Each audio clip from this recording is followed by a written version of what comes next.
我们在坟场发现了他的身影。哦，那家伙终于敢现身了。哼，不怕死吗？库罗德，那就不惜一切代价将他抓过来。遵命。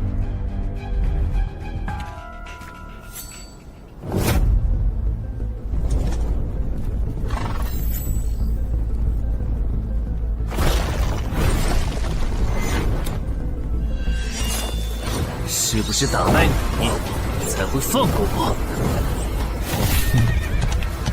那看来是没谈拢了。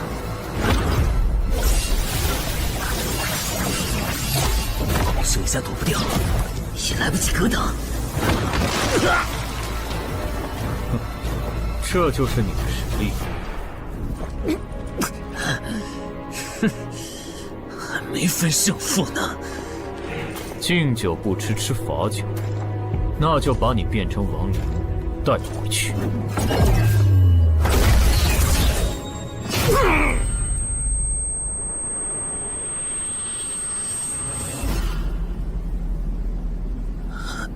认输吧。做梦。还不灵。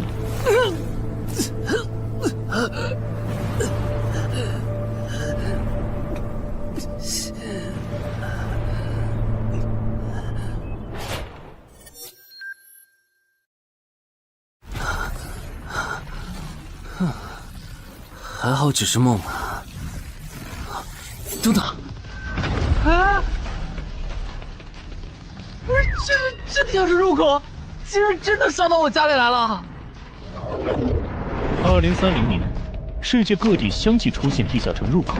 在经历了一系列探索、争夺、开发和地下城失控所引发的骚乱后，各国政府确认了5件事：一，入口无法被破坏，但攻略地下城可以使其关闭。2.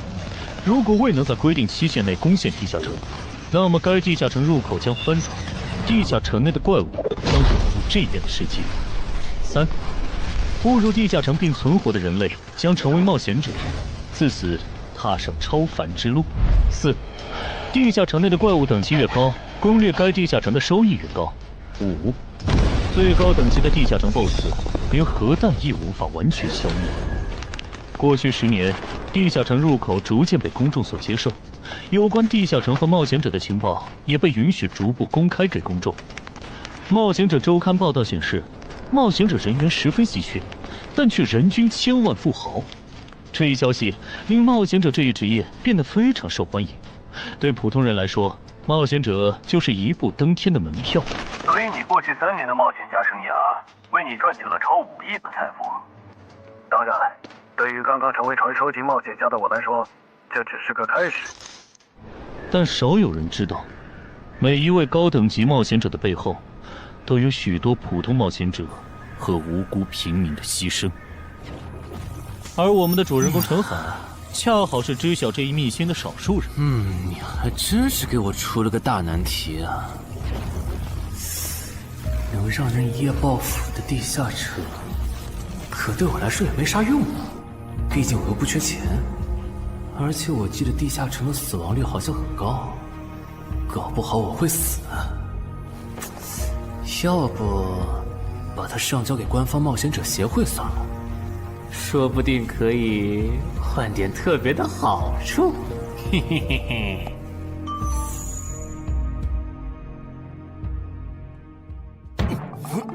谋杀倒慢，但放这也不是事啊。时间一到，入口翻转，怪物全跑出来，大家都得遭殃。这样，我先瞅瞅这地下城啥类型，要是死亡率高，我就搬到别的城市，走之前报警让警察来管；要是死亡率低，我就自己搞定。真搞不定的话，再搬家，然后报警。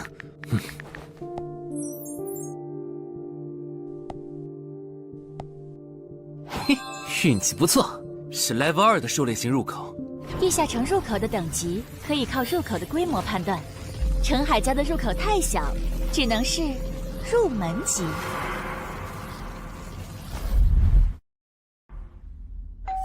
你好，有您的快递。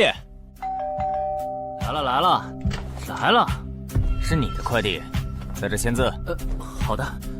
说起来，小哥，你该不会是发现了野生的地下城入口吧？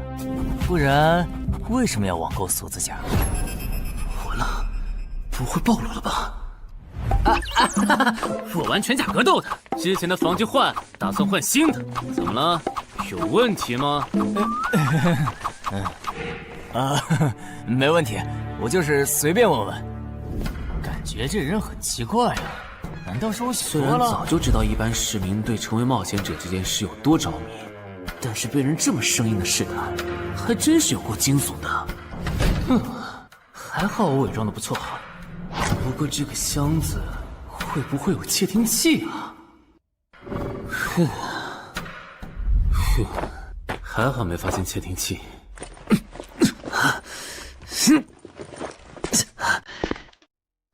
稳住，还有胸口也有一点点闷。怕眼镜在战斗中不方便，从而携带了隐形眼镜。没有防身武器，就在附近消防器材店随便买了把消防斧。啊，锁起来倒是不影响，还行。那么，出发吧。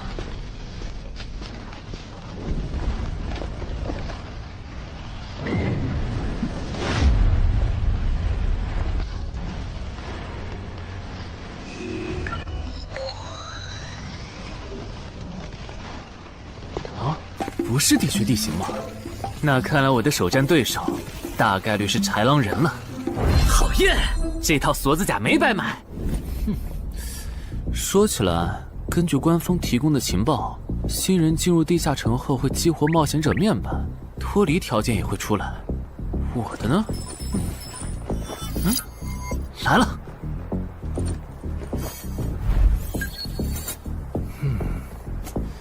我记得普通人基础属性是10点，8点算弱，14点就很牛了。我不咋锻炼，力量和敏捷才9点，很正常。但智力有16点，真没想到啊！虽然智力和魅力是前期最没用的属性，但16点的智力，就算是协会或者财团内部也不多见吧。膨胀了，冷静，看一下地下城的脱离条件吧。脱离条件：杀死任意一只潮汐鱼人。通关条件是全灭一个潮汐鱼人小队。等一下，为什么是鱼人啊？我血场过敏啊！就不能给我安排点正常的对手吗？啊！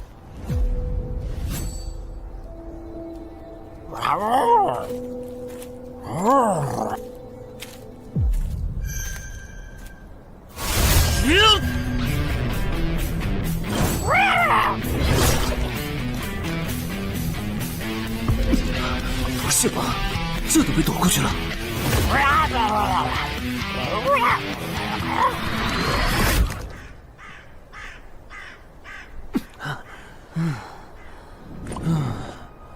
不是，这个地下城的难度标注是不是搞错了？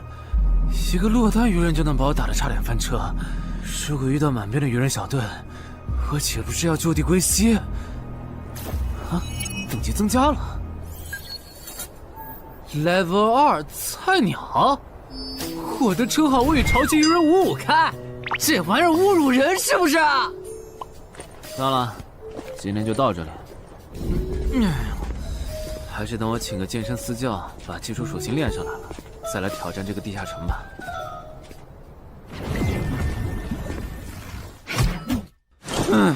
累死我了，半年的运动量都干出来了。又咋了？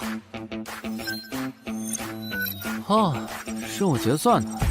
我记得地下城的任务结算好像也能爆出奇物的。嘿嘿嘿，我的要求也不是很高，给我瓶加属性的迷药就行。菜怎么了？谁还不是从菜鸟过来的？气死我了！罢了罢了，有总比没有好。让我看看这个保温杯有啥功能。该物品每天可以凝聚500毫升纯净水，可升级。这垃圾东西谁要啊？气死我了！你好，我预约了安教练。哈，您就是陈海先生吧？安教练已经在 VIP 室等您了，请跟我来。好的。没想到东山这样的小地方，竟然也有专门为新人冒险者和冒险者候补提供塑身服务的健身教练。冒险者的6大基础属性中，力量、敏捷和体力是可以通过锻炼得到显著增长的。这1年的健身费也太贵了，都和我一本新书的版税差不多了。不过只要能让我的身体素质在短时间内得到显著提升，陈海先生，这点钱就花得值。陈海先生，您之前有过健身经历吗？没有。那为什么要花这么多钱请安教练？新手打基础的话，请普通一点的教练就够用了。还是说，陈海先生，你已经成为了新人冒险者，比较赶时间？这旁敲侧击的，还真是够直接的。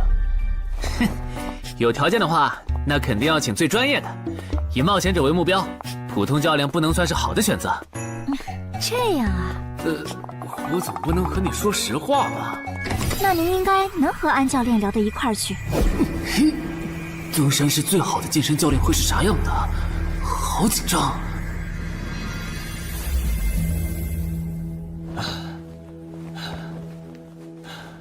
啊！和我预想的完全不一样，我还以为会是个肌肉兄弟，结果到头来，这不是个小白脸吗？我的课程这么贵，竟然也能预约得出去？开玩笑的吧？就是你想成为冒险者，跟我来吧。3、4。我撑不住了，教练。5，真的撑不住了。好，你到这里吧。30公斤举了5次，换算一下，你目前的单次最大重量应该在35公斤。作为健身小白，结合你目前的体重，你这个卧推成绩算是偏弱的。什么情况？虽然我知道我的身体能力低于平均线，但是这也太弱了吧？正常的老哥们不都是人均50公斤起步的吗？陈海先生的基础有点差呢，35公斤的极限数值换算到冒险者面板上的力量属性，应该只有9吧。普通人的力量、体能和敏捷数值是相对平均的，不会偏差太多。他现在这个状况，要在1个月的时间里变成冒险者，几乎不可能。那一般要多久？这个看你，如果天天练的话，差不多1个季度就能达到3个11了。这个11是你成为冒险者后面板上给出的约束，换算下来的话，就是比普通人略强。明白了。所以，办卡吗？那就先办一个季卡吧。我去哪儿交钱？让给我就可以了。好耶，以后撸铁不孤单了。认识一下，我叫徐茂，是健身馆的签约冒险者，以后多多关照。我叫陈海，畅销书作家，您也多关照。说起来，一般只有家境很好或者跟协会签了长期合约的冒险者，才会找安教练这样的专业教练。因为我不缺钱呀，我写畅销书赚的钱，在东山又花不完。既然以冒险者为目标，那肯定就要找最好的教练，打最牢固的基础。原来如此，我还以为你发现了野生的地下城入口，并且已经成为冒险者了呢。作为前辈，我得教你一些冒险者之间才流通的基础常识，免得你以后被人坑了。冒险者首次下地下城时，表现好能得个称号，带不带都行。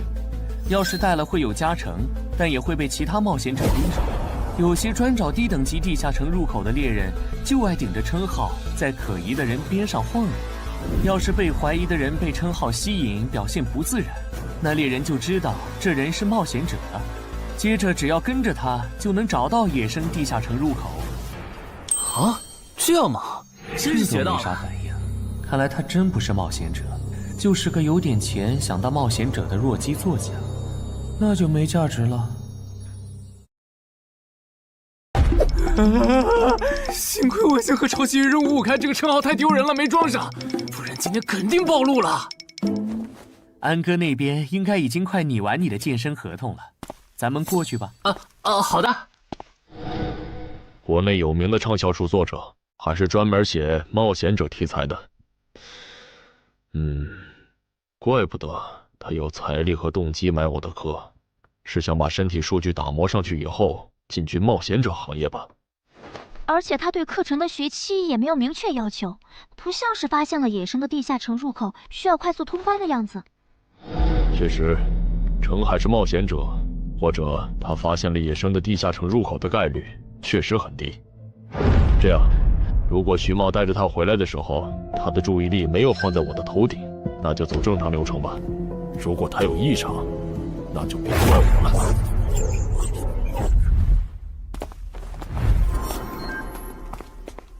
合同拟好了，你看完如果觉得没问题就签吧。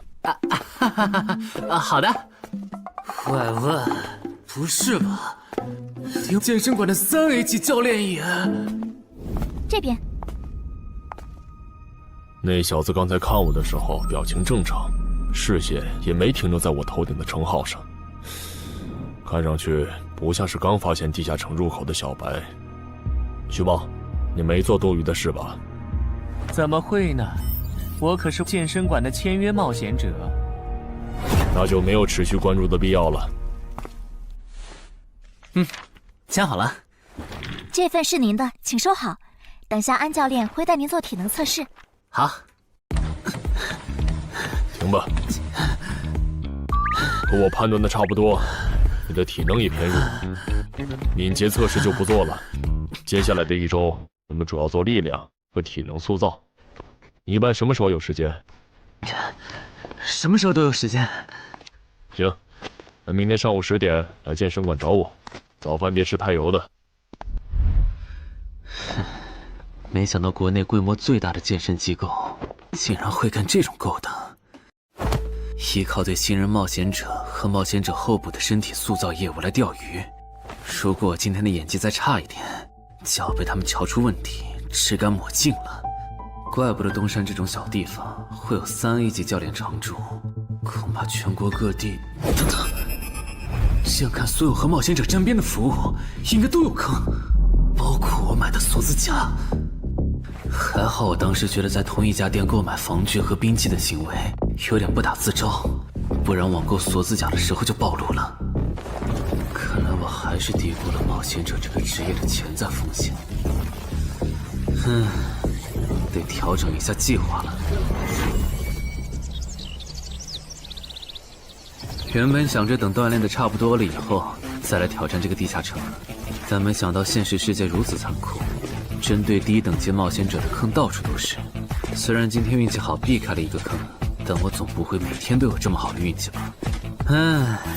只能冒险来地下城提升冒险者等级了。这次的脱离条件是鱼人眼珠吗？对了，不知道昨天那只的眼珠可不可以？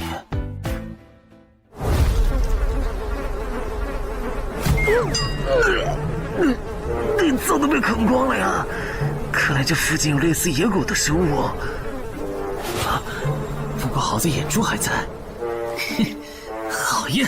今天可以不用战斗了，等下只要记录一下这地下城的地形。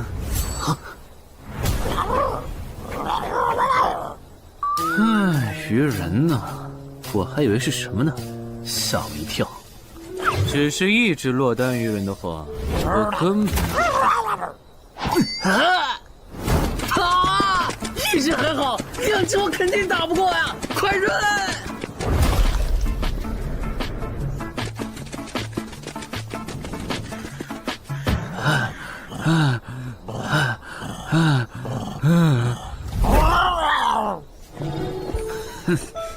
你都死到临头了，还这么嚣张，没发现吗？你和你的同伴跑散了。哼哼，现在换我来进攻了。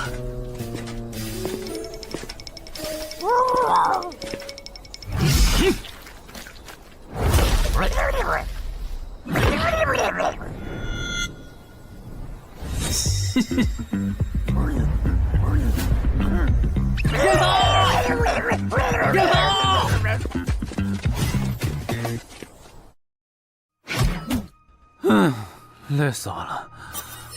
不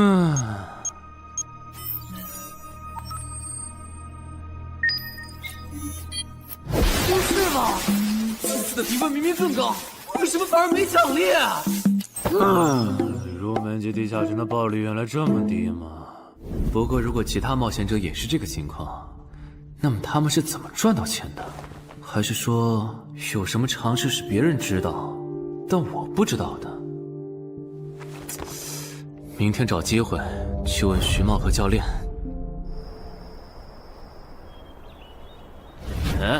徐茂和安教练还没有来吗？徐茂去隔壁室了，大概要过几天才会回来。安教练今天临时有事，得中午才能来。好吧，那我先去 VIP 室做体能训练。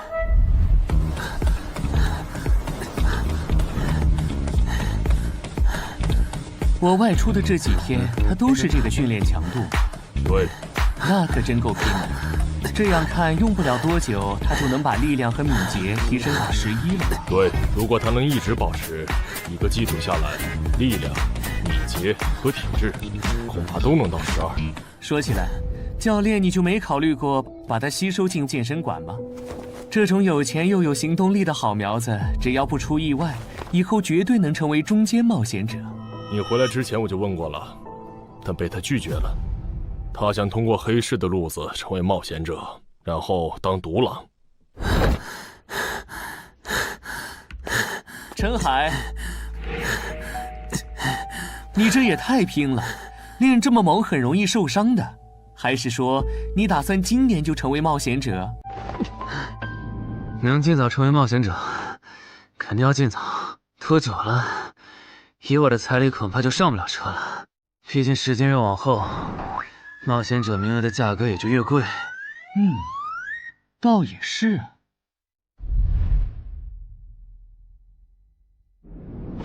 算上前天安教练的招揽，我大概可以肯定，徐茂和安教练已经排除了我拥有入门级地下城入口的可能了。接下来可以找一个合适的时机。发什么呆呢？在想事情？没，可能是太累了，有点走神。你这样肯定不行，频繁的超负荷运动只会累积伤病风险，真受伤了反而会拖慢你的塑身进度。我也意识到了，后面应该会减少训练量。对了，截止到现在，你的前期投入都赚回来了吗？还早着呢，照现在这进度，起码得等我到11级才有可能回本。为什么是11级以后？因为1到5级的冒险者挺好混的，有老手带着，完成任务就能撤退，死亡率极低，没想法的就可以这么混等级。而6到10级后，任务变难了，怪物的情报就值钱了。上阶段的混子在这阶段就去收集情报，死亡率虽然变高了，但还能接着混。只有到了11级，地下城的难度提升到混都没法混的时候，才是我这种冒险者开始盈利的时候。这个阶段的冒险者对实力的提升最为迫切。装备、奇物、技能书，一切能提高生存率的东西，都能卖出很高的价格。不是，我不明白，11级后的地下城那么危险，为啥6到10级的冒险者不提前准备？不提升有很多原因，一是官方不管民间冒险者攻略地下城的事，好多冒险者到11级就想退回去过正常日子了；二是地下城的东西只能让一小部分冒险者在精英地下城混下去。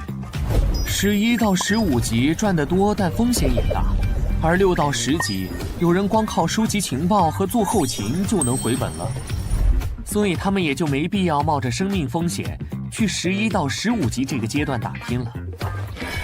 原来如此，所以冒险者在6级，不，在更早前就已经完成分流了。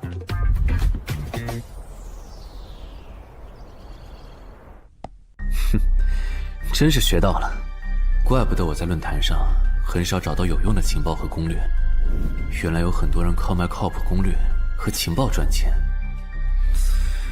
不过更让我惊讶的还是这件事。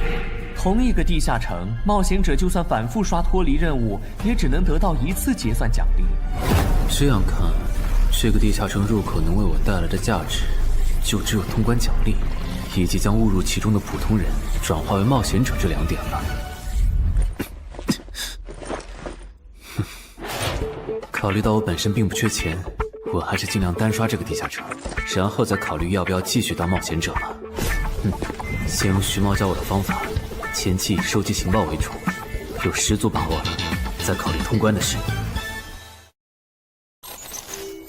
脱离条件找到湖？啊，这次的脱离任务竟然不需要战斗，还好买了一架无人机做辅助，不然纯靠人力搜索找湖肯定是个大工程。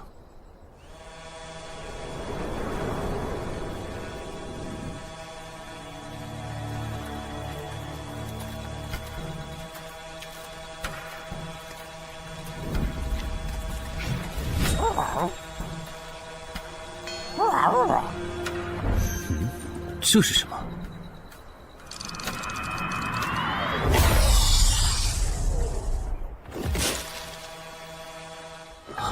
刚才那个应该是鱼人吧？虽然外形和气场和我之前遇到的鱼人有很大差别，但他应该也是鱼人，只不过等级应该更高。算了，先不管他。等我完成了脱离任务，再回来找那只橘红色鱼人。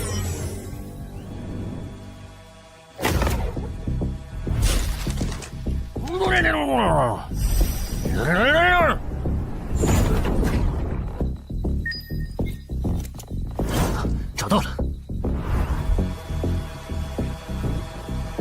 哼，怪不得森林地形的地下城会刷出鱼人这种怪物，原来森林深处藏着一个这么大的湖吗？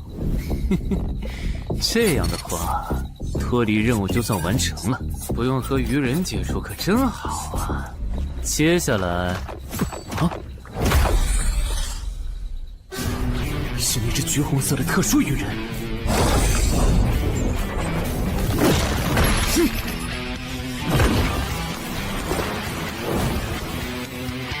幸亏我刚刚反应快，不然可就重伤了。不过我新买的无人机的遥控器，我的心在滴血啊！不对，现在不是想这些的时候。这只鱼人的速度太快了，我必须迅速对待。啊！1只，2只，3只，4……哼！好险！这情况，这个人怎么还没死啊？如果不是穿了锁子甲，我这条胳膊估计就废了。这家伙真的是新手级冒险者会遇到的对手吗？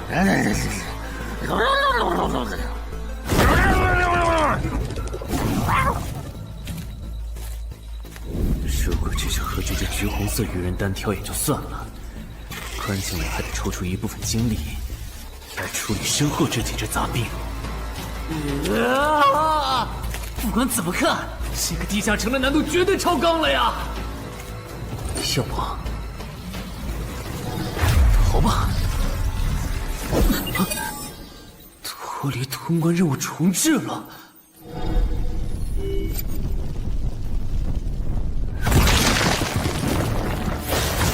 我说全罪，你这样很像是在虐尸出气。有吗？归根结底，还不是这只哥布林太弱了，扛不下我的拳头。能扛住才怪呢！明明只是 Level 5，却有着不下于 Level 9冒险者的综合实力。你这样的怪物，在入门级地下城里，怎么可能会遇到对手嘛？有的哦。如果我能遇到传说中的 bug， 那就能在低等级地下城里遇到下一阶段才能遇到的强力怪物。只要能从他们手底下活下来，我就能拿到补偿奖励奇物升级券。到时候我成为传说级冒险者，就更有戏了。果然，我和你们这种明明还只是 level 5，但眼光却已经放在传说级冒险者上的怪物，是真的合不来。不过，奇物升级券和它的获取方式，无论怎么看，都只是博人眼球的谣言吧。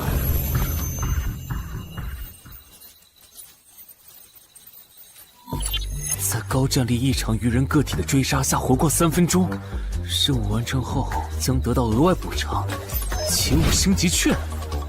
不是吧？我都准备逃命了，你给我整这个，要玩死我吗？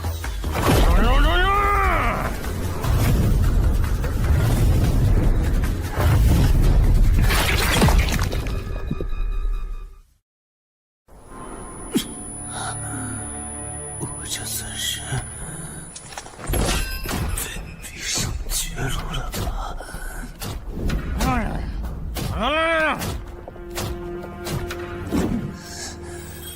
早知道当初就不该成为冒险者，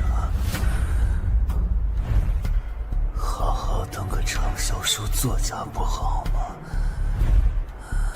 虽然嘴上这么说，但我其实很清楚，这些年因为写冒险小说的缘故，我一直对地下城有向往，向往自己成为冒险者，体验那紧张而刺激的冒险者生涯。是的，虽然我怕死，人怂又不能打，但我的冒险人生绝对止步于此。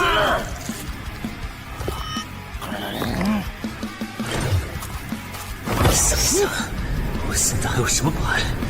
我现在还能打出什么牌？使用称号，我与潮汐鱼人5开。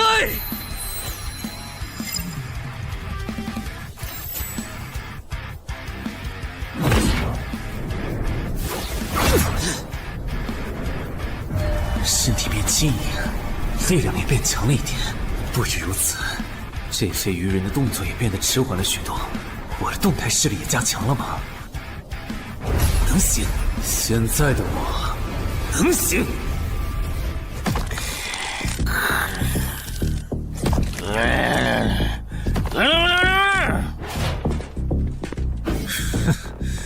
没想到高级鱼人说的话，我竟然能听懂。就剩你了，头目。我是干掉了这支下级士兵，别再得意忘形了啦！我知道的，即使身体能力获得了大幅度提升，穿上这一层锁子甲的我，依然不具备能和这只橘红色鱼人拼速度的可能。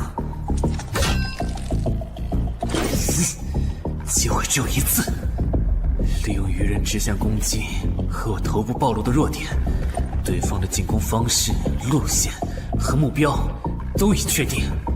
我要做的就是舍弃头部的防御，用它做诱饵，争取到一次以伤换伤、重创对方的机会。如果这一次机会我没有把握住，那么吃到教训的他，必然不会再给我翻盘的机会了。这种生死皆在一瞬间的体验，真让人血脉喷张，沉醉其中，无法自拔。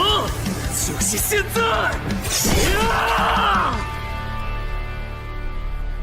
我这不是挺能干的吗？不可能，真的！开什么玩笑？我居然会被这种弱者可恶！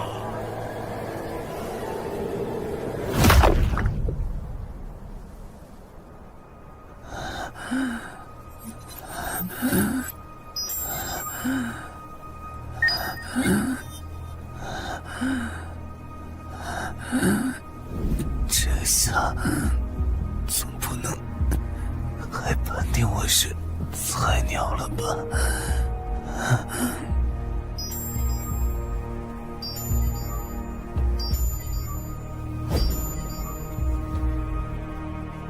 平平无奇的保温杯吗？对，平平无奇保温杯。使用起雾升级拳。啊！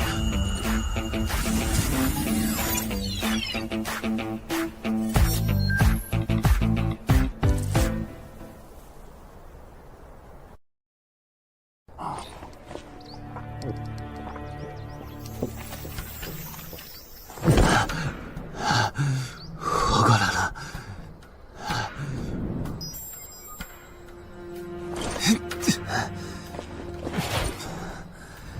已经愈合了。冒险者面板，冒险者等级竟然提升了，不过还是菜鸟。哦，感知也提升了一点，还获得了一个新称号——至死地而后生。哼，倒是个意外之喜。再看一下通关任务重置后变成什么了。挑战等级上升了，脱离任务刚刚也完成了。不过这通关任务，捣毁潮汐鱼人的孵化池吗？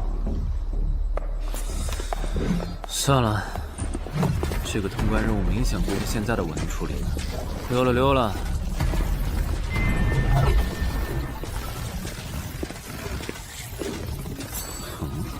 是错觉吗？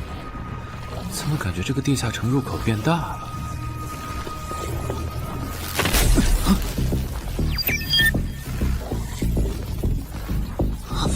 等级不足，这个地下城升级了。这么看来，我刚才完成的脱离任务，其实来自更高等级的地下城。怪不得任务难度提升了那么多，脱离任务掉落的奖励这么丰厚。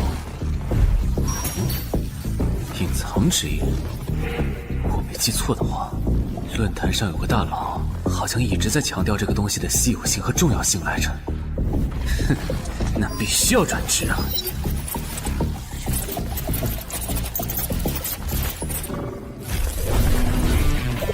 啊，什么情况？感知竟然提升了，死亡行者也算是新职业了。越接近死亡的话，属性点提升就越大，可以1至4点。啊，刚刚是啥玩意儿？我家？这就是感知16以后的世界吗？即使闭上双眼，我的大脑依旧能够准确勾勒出客厅每一角。真不敢想象，20点感知的人类眼中的世界又会是什么样子。说起来，我与潮汐鱼人555开这个称号的效果，刚刚在地下城已经体验过了。这个至死地而后生的称号，效果又会是什么呢？被逼入绝境以后，就能得到力量、敏捷、感知，每个加4点的加成。这个称号的触发条件和死亡行者的触发条件差不多哎。等等，也就是说，死亡行者搭配至死地而后生，极端条件下可以给我带来8力量、8敏捷、9感知的提升。哈哈哈哈！这也太超模了吧！胆子再大一点，以后遇到打不过的敌人，我完全可以靠自残触发效果让属性提升。等干掉敌人以后，再用稀奇古怪的回血药水把状态拉回来。而且回血药水的用处也不止于此，有了它，我再也不用担心健身过度肌肉拉伤了。反正每天都能回一次血，完全可以想怎么练就怎么练。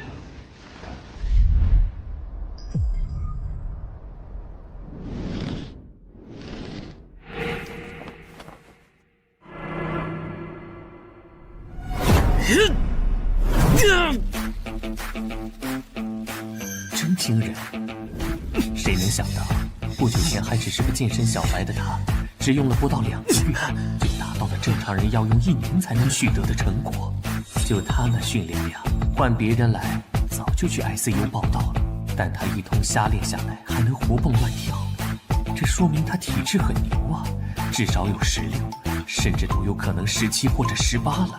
安教练，你这次是看走了眼呐。陈海还在练呢。啊，恭喜啊！你现在的力量、敏捷应该已经到达12点了。以你现在的身体素质，准备充分的话，是完全有能力完成新手级地下城的脱离任务的。真的不考虑加入健身馆，成为这边的签约冒险者吗？我可不想当一个会被合约束缚的冒险者。那真是太可惜了，我还以为能和你成为同事，以后一起攻略地下城呢。不是同事，也能一起攻略地下城啊。对了，我打算从散人手里购买冒险者名额，这方面你有什么忠告吗？忠告吗？不是同事，也能一起攻略地下城啊。对了，我打算从散人手里购买冒险者名额，这方面你有什么忠告吗？忠告嘛，那我推荐你去找散人联合。散人联合？我没记错的话，他们好像是国内最大的散人集团吧？对，如果你想走黑市的路子购买冒险者名额，那么我只推荐你选择由散人联合提供担保，或者他们自营的低等级地下城入口。为什么？我感觉找独狼冒险者明显更好啊，省钱又省力。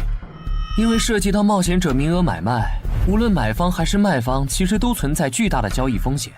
卖家怕遇到伪装成萌新的入口猎人，买家怕交了钱对方不办事。但有散人联合的介入就不一样了，虽然他们的佣金很高，但是作为冒险者资格地下城相关产出生意的龙头，他们为买卖双方提供的契约书还是很值得信赖的。原来如此。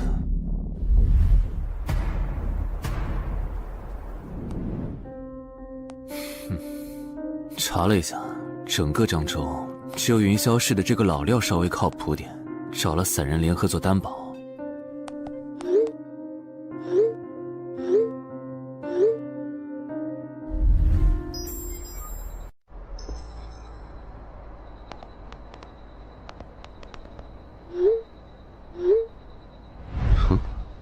这边，云霄老司机。没错，你就是爱写作的东山市民嘛？你好，就差你了，快跟我来。签完契约书以后，我好带你们去地下城。好了，契约的内容分3项：一，交易完成前尾款将我方承担；2，双方都不能做出违反安全协议的行为；3，不能向任何人暴露此地下城入口的具体位置。诸位对契约内容有疑问吗？没有。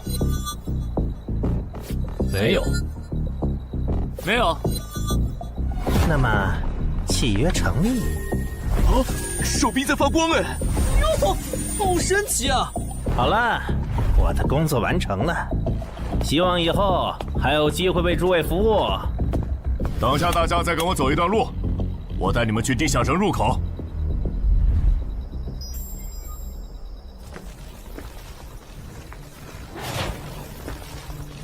这个地下城入口的位置确实隐蔽，难怪没有被官方和云霄市的资本发现。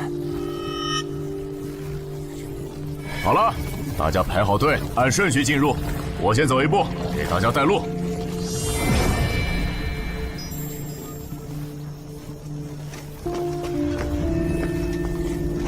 这批新人怎么样？哦，太酷了！认识冒险者了，真好。还行，没有看起来像刺头的。那就好，等会儿记得我们之前说的。卖家原来有2位吗？好了，大伙儿看向我这里，学着我的样子对空气喊：“冒险者面板！”冒险者面板！大家可以在冒险者面板的个人信息栏查看到自己的基础属性，往下滑动，可以在任务栏查询任务。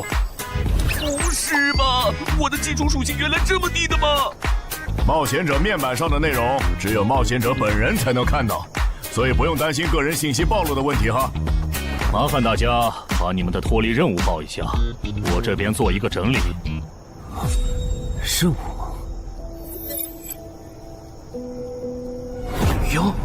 这个物种，论坛的入门级地下城怪物图鉴里好像没有。这个地下城有问题。这个地下城该不会和我家里的那个一样，存在某种致命的设定吧？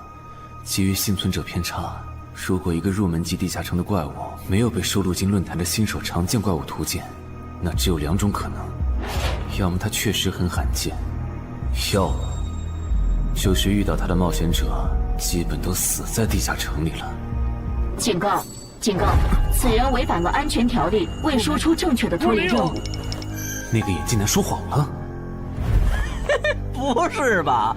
这才哪儿到哪儿啊？就有人触发安全条例了？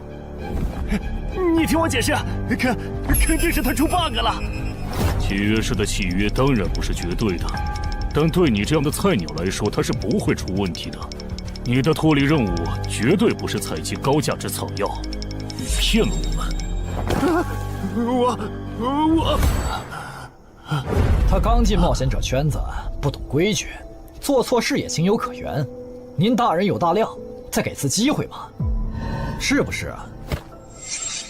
对，再给我次机会吧。下不为例。大家再说一遍自己的脱离任务哈，这次别搞错了。我的任务是找到湖中女妖。我是聆听女妖之声。我的是凝视女妖10秒。我的也是找到女妖。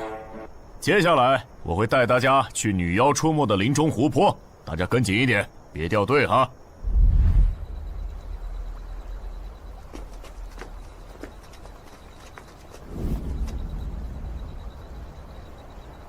冒险者面板。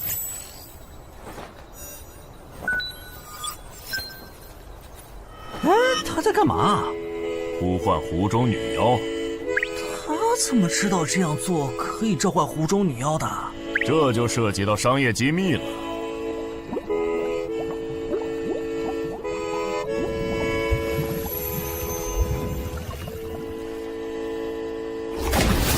女妖出来了！我的脱离任务完成了，我的也完成了。8、9、10。大家把耳塞戴一下，女妖马上就要唱歌了。不戴的话会怎么样？女妖的歌声会破坏你的大脑。刚成为冒险者的 Level 1萌新，一整首听下来，大概会当场暴毙吧。什么？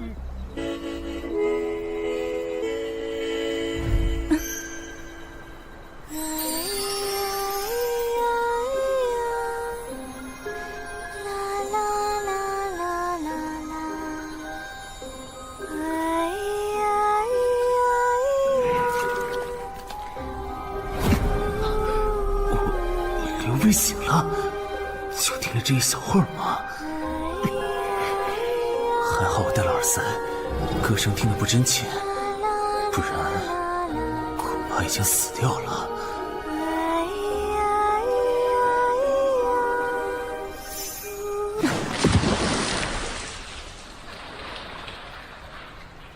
大家的脱离任务都完成了吗？都做完了，那咱们就原路折返回去了哈。搞笑，让我们原路返回？来之前我已经查过了，地下城里的植物和矿产都是很值钱的。你这么急着赶我们走，不会是想要独吞这个地下城的产出吧？我们可是付了钱的，为什么不能在这个地下城采集高价值草药和矿产来回血？等一下，咱们的契约书里可没有这条。但也没有不准我们完成脱离任务后采集高价值草药和矿产的条例吧？原来冒险者还可以在地下城内采集草药和矿产的吗？你不知道吗？其实大部分冒险者并不具备通关能力的，他们主要的盈利方式就是搬运地下城内的物资和收集怪物情报。你是觉得脱离任务已经完成了，我们又碍于契约不能对你出手，所以可以发难了是吗？不然呢？真是笨蛋！但有一点你没考虑到，那就是我并没有和你们签订契约啊。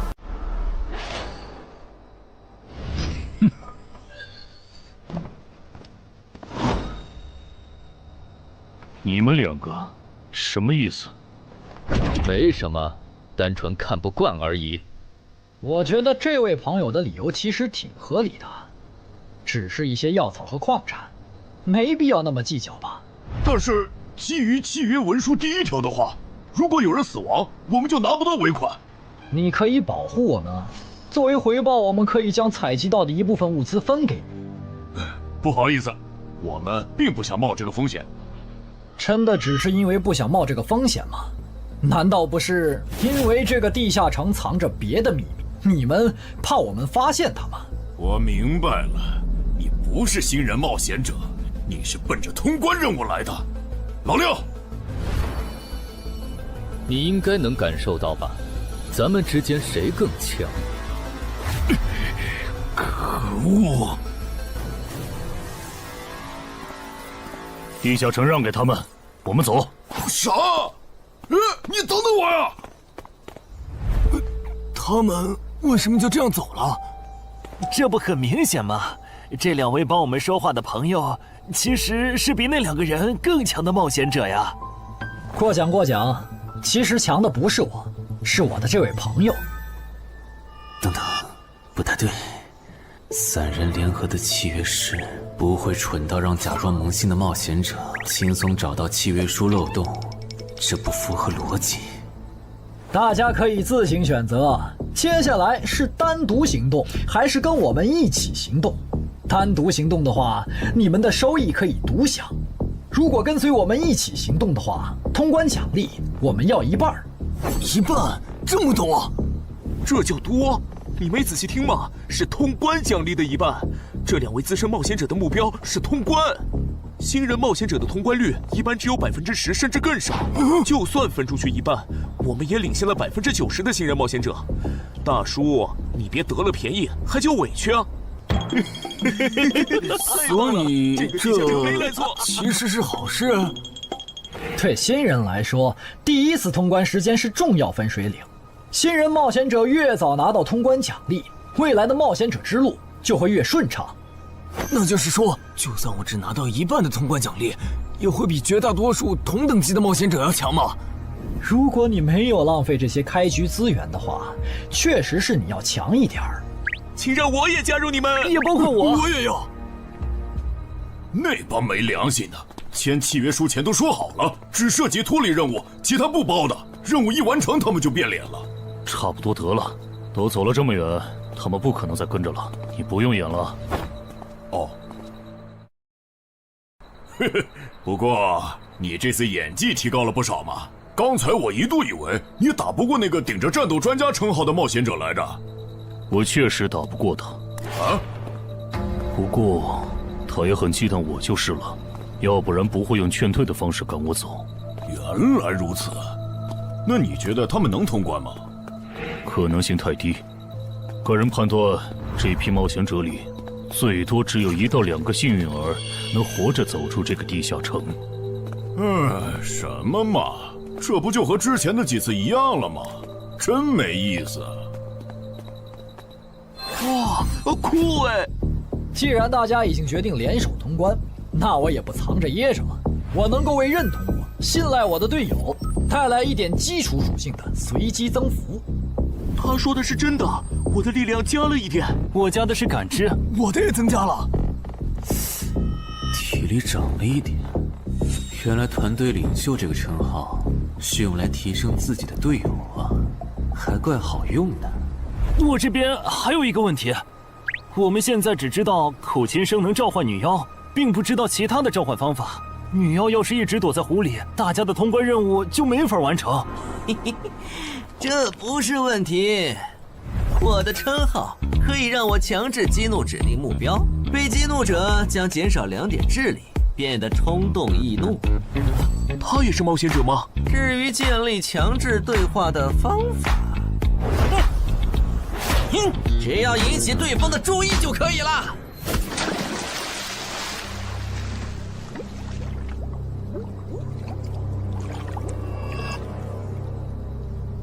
蠢货，你过来呀！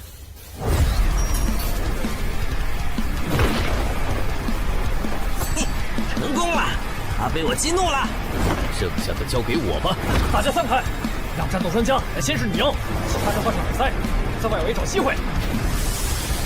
死！传过去！开什么玩笑？竟然是灵体！啊！等一下！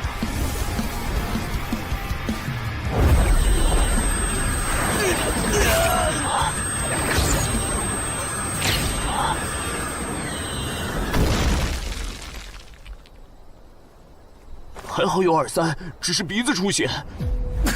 不是吧？这个女妖原来是个妖魂！娘，有把握吗？有，但是会比较费时间。上一个地下城刷出来的僧侣之拳应该会有效，但熟练度还没上去，打起来会很慢。慢就慢了，这只女妖应该没有其他攻击手段，对我们的威胁很小。我有预感，这个地下城的通关奖励会非常丰厚。哼，愚蠢的选择。等等，你先别走。不是吧？10万个人里都不一定能出一个的感知16点的人，竟然让我……你为什么觉得他们的选择是有问题的？使用称号，他们当我不存在。真晦气！喂，你搁这对空气自言自语什么呢？不是，我刚才……不是没人吗？幻觉吗？有东西过来了！什么东西？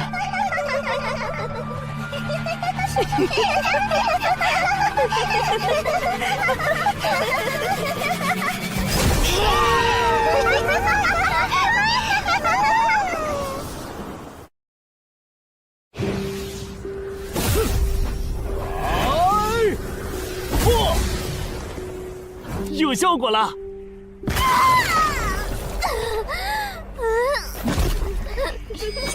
什么声音？我们搞错了，这个地下城不止一个女妖，那2个卖家没安好心。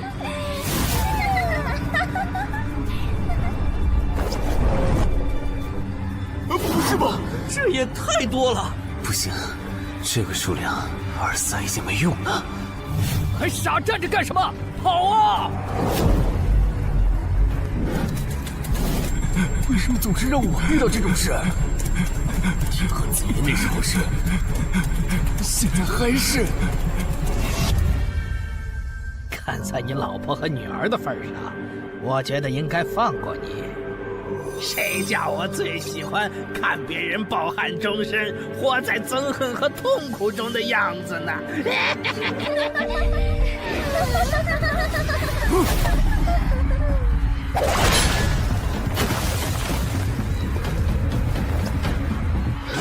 你们以为我是谁？给我滚开！妈妈，我错了。来呀，也不怕你们！来呀！被摆了一刀啊！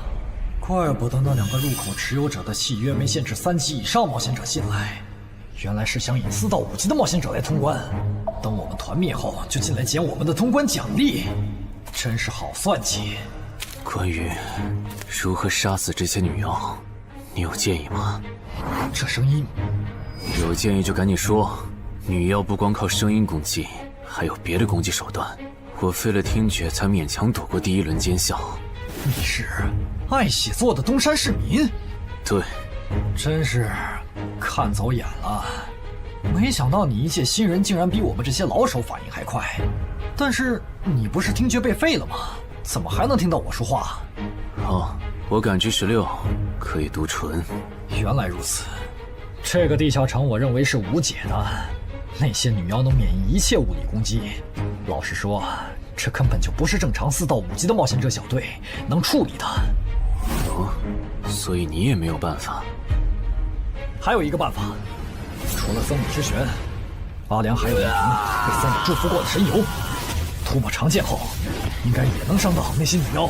不过，这也就给你能伤到他们的力量。我不信新手冒险者能从这么多幽灵的围攻里杀出去。但总不能坐以待毙吧？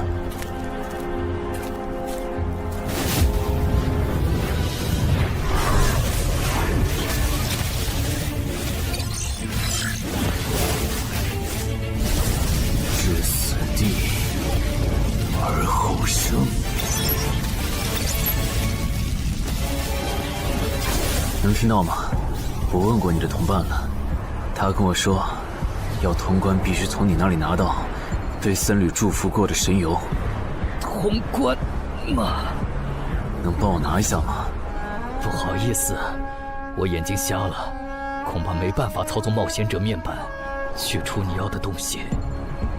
这样吗？不过，我还有一个办法可以让你得到它。什么办法？你干什么？就是以死后掉落的形式让你获取。其实我也不是非要那碗油杀人夺宝不可。20点的敏捷足够我甩开女妖逃出地下城了。我就是想试试能不能通关。虽然无论怎样，你都不可能活下来。哇，真的很吵啊！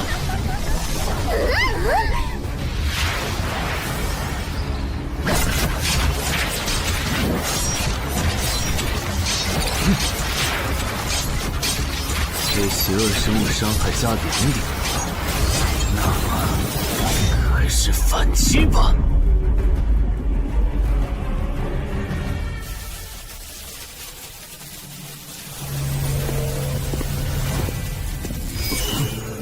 好像有人从里面走出来了。哪有人啊？你看错了吧？不是，我真感觉到了。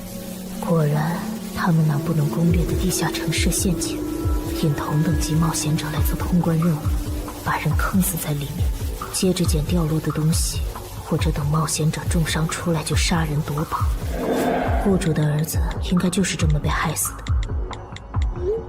食腐秃鹫是指利用高难度地下城坑杀同等级冒险者，然后拾取对方掉落的堕落冒险者。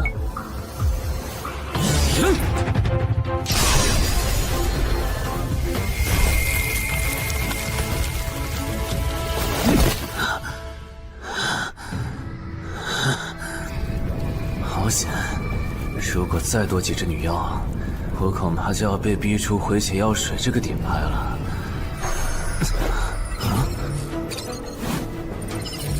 您的绝妙操作取悦了路过的死亡主宰，得到其恩赐，亡灵亦不能杀死我。该恩赐可以使您豁免一次来自亡灵生物的死亡判定，免疫一次来自亡灵生物的死亡判定。好霸道的额外奖励！额外奖励都这么丰厚了，合并结算的奖励还高于单独结算，那么肯定要合并了。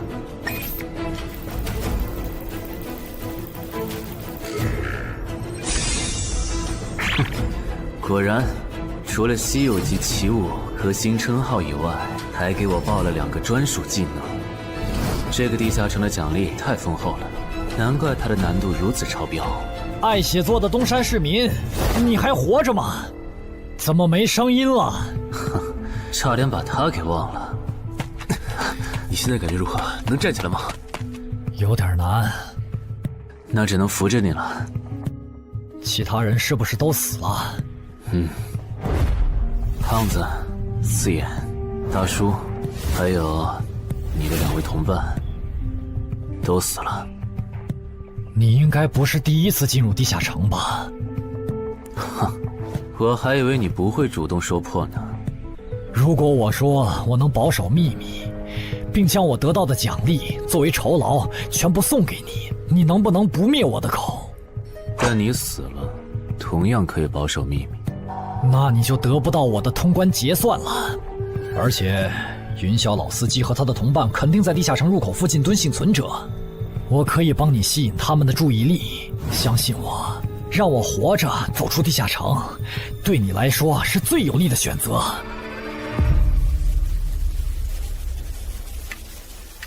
看到了吗？这才是真有人出来了。哎呀，刚才那次算我看错行了吗？等等，地下城在坍缩，他们通关了。不对，小溪右边的冒险者，他绝对不简单，肯定是狼。先干掉一个弱的，接下来到你了。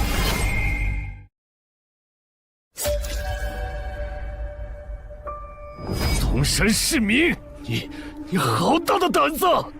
不是吧，不是吧？不会真有人觉得自己坑完人不会被报复吧？呵呵，这么霸道的吗？闭嘴！哎呀，我好怕呀！你这家伙，找死！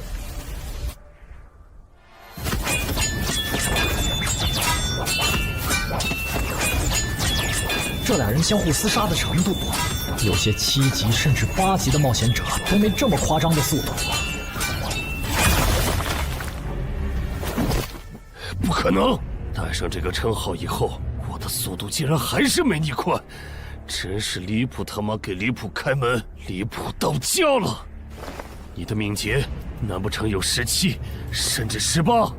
可，你猜？冒险者面板！哼，不比速度了。不比了。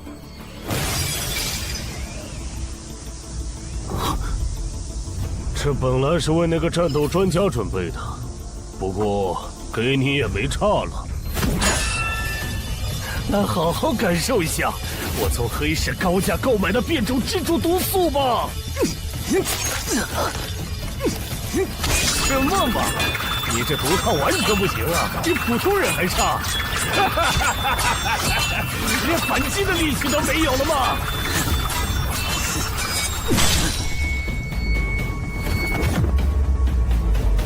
太慢了，太慢了！你这样是伤不到我的。哼，蜘蛛毒，这就是你为我们准备的手段？怎么样？喜欢吗？作为7级地下城蜘蛛地穴的特殊产出，可以极大的削弱低等级冒险者的力量、速度和体力。迄今为止，因为它而败在我手上的5级冒险者已经有4个了，而你将会是第5个。然后呢？你应该不只准备了这点手段吧？全都亮出来吧！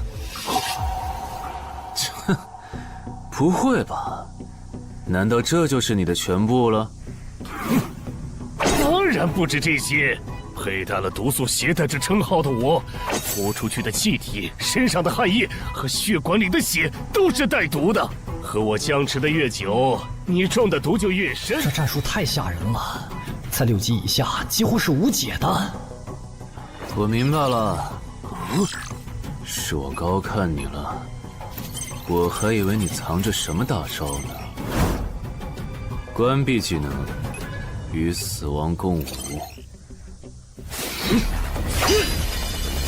不可能！怎么还有这么快的速度？你猜？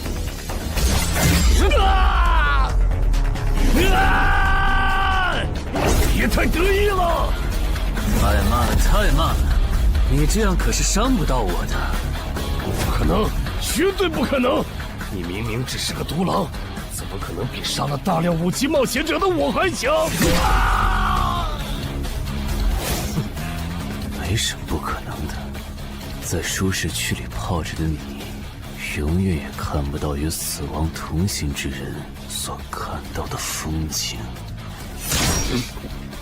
但是，溺死的往往都是会水的。散人只有劣势更弱小的散人，才能积攒出大量的财力和武力。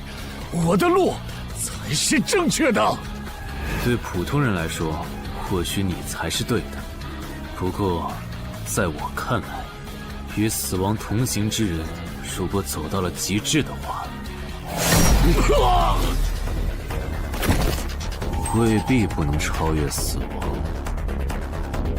不是吧？那么强的人，竟然这么轻易的被……啊！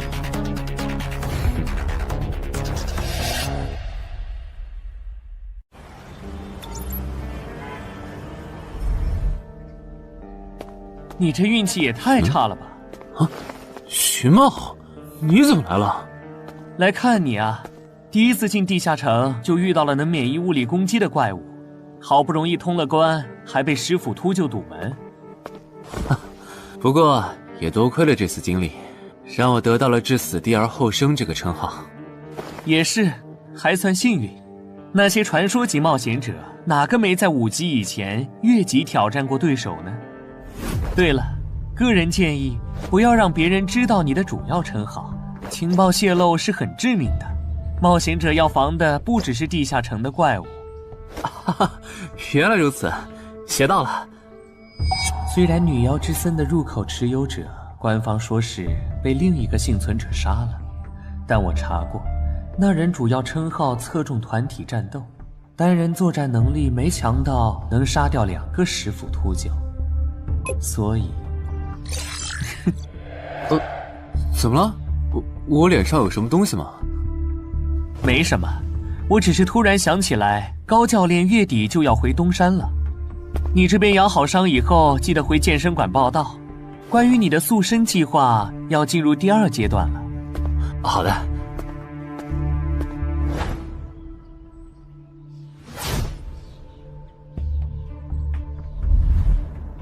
你不打算做攻略型冒险者了？没错，这次地下城经历让我明白，我没当传说级冒险者的本事。与其在这阶段的地下城拼命，还不如到6到10级的地下城多弄点钱，然后就隐退。哎，不过你和我不一样，你有成为传说级冒险者的潜力，但前提是你得改掉独狼的习惯。为什么这么说？独狼玩法在10级前的地下城能提高任务结算评分，多拿奇物、称号和技能，但11级到15级的地下城难度大增，光靠个人根本过不去。如果你想成为传说级冒险者，10级前就得组建自己的攻略团队，不然在11级到15级时，要么会掉队，要么就会被官方财团收编，就没机会再往上提升了。团队嘛。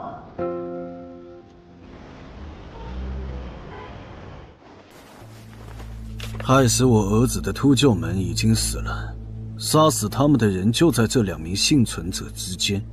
你认为谁才是帮我儿子报仇的恩人？他。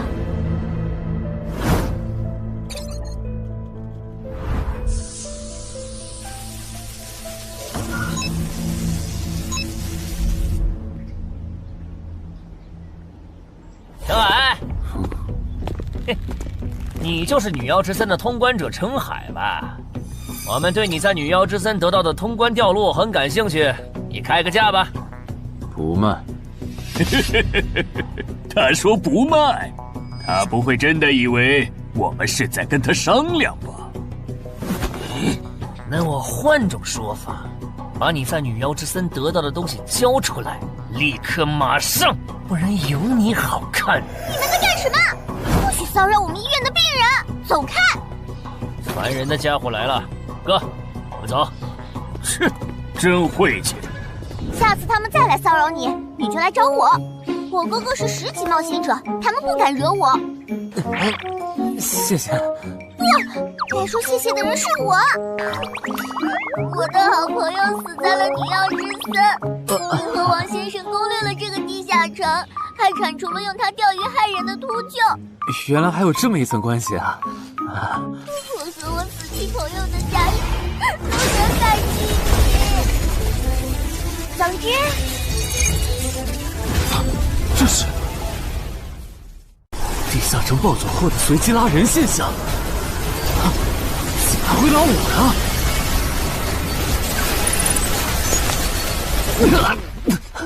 突！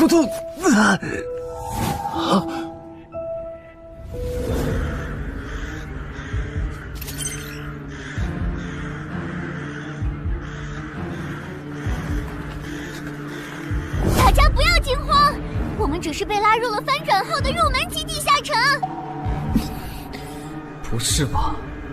我就来医院看个牙的功夫，怎么就被拉入地下城了？现在请大家跟我一起打开冒险者面板，确认你们的脱离任务。展开面板，5级的生存类地下城，哇，这次可能要死很多人。么？云霄市医院发生入门级地下城翻转现象，有20人因此凭空消失，周德也在这20个人里。情况如何？失踪人员名单已经整理出来了。被卷入地下城的一般民众有17人，冒险者3人。我们还找到了失控的地下城入口。不过什么？你的脱离任务和通关任务是什么？消灭10具骷髅士兵，存活1小时。你的呢？我的也是。那看来大家都一样。老弟，咱们的脱离任务难度和他们的不一样啊。还有那个叫陈海的小子也被拉进了这个地下城。正常，生存类地下城的脱离任务是根据挑战者实力的强弱划分的。至于那个叫陈海的，等咱们做完了脱离任务再去找他。那个，大家听我说，这个地下城非常危险，请大家捡起地上的兵器，3到5个人为一组，凑齐脱离条件以后，尽快离开吧。完成脱离任务以后赶紧离开？你算老几啊？在这指挥本大爷？说不定是人家想把咱们忽悠走了以后，独吞地下城的宝藏呢。不是，这个地下城真的很危险。这俩蠢货脑子有坑吧？对地下城的危险没有认知也就算了，还在这带节奏。这位先生是非常强大的冒险者，他前几天刚通关了一个难度非常高的地下城，还和同伴联手除掉了食腐秃鹫。真的假的？就是锦城家园那栋烂尾楼，听说害死了好几十人。哦，想起来了，请大家相信他的判断。这个护士干嘛一直夸我呀？好烦呐！不过好在效果还行，能引起这些新手的重视就好。等一下，如果这个地下城真的那么危险，那你觉得就凭我们这些普通人，真的有能力完成脱离任务吗？先不说消灭骷髅士兵有多难，就按你说的，3到5人一组去猎杀骷髅士兵，最后肯定是青壮年组队，老弱被抛下。请问，你考虑过被剩下的人的死活吗？有道理。分开行动的话，士兵听起来就赚了大批骷髅士兵，那就死定了。很多人就是因为单走，才被地下城里的怪物杀死。姐夫说的没错，被拉入地下城后，一定要拉拢人心，来拿到话语权，再利用话语权来强迫冒险者当我的保姆。能通关高难度的入门级地下城又如何？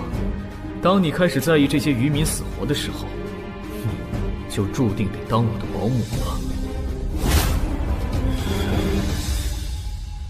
你们能信任我吗？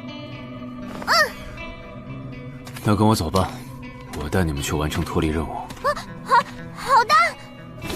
谁允许你们走的？作为在场唯一一个有地下城攻略经验的冒险者，你难道不应该留下来保护我们吗？对呀，能力越大，责任越大。我看他就应该帮我们把脱离任务给做了。对，送佛送到西嘛。第一，我不是官方冒险者，我没有义务来保护你们的安全。第二，不要对我道德绑架，不然我真的不介意走之前打断你的腿，把你留在这里自生自灭。这人怎么这样啊？保护老弱不是最基本的道德吗？活该他不是官方冒险者，看来道德品质不过关。你们干嘛去？我觉得那个人说的很对，既然通关任务是存活1小时，那肯定是越往后越危险。对普通人来说，早点完成脱离任务离开这儿才是最优解。切，不走留着被你们道德绑架，免费当保镖吗？我们又不是傻子。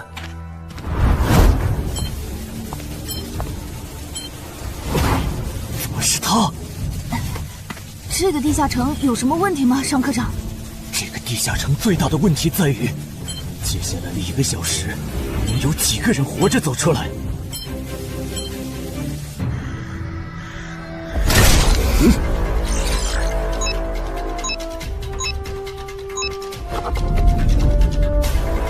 你们就学我刚才做的，用剑去砍那些骷髅士兵的颈椎。那你呢？又来了！我嘛，就用我的老火剑和他们练练。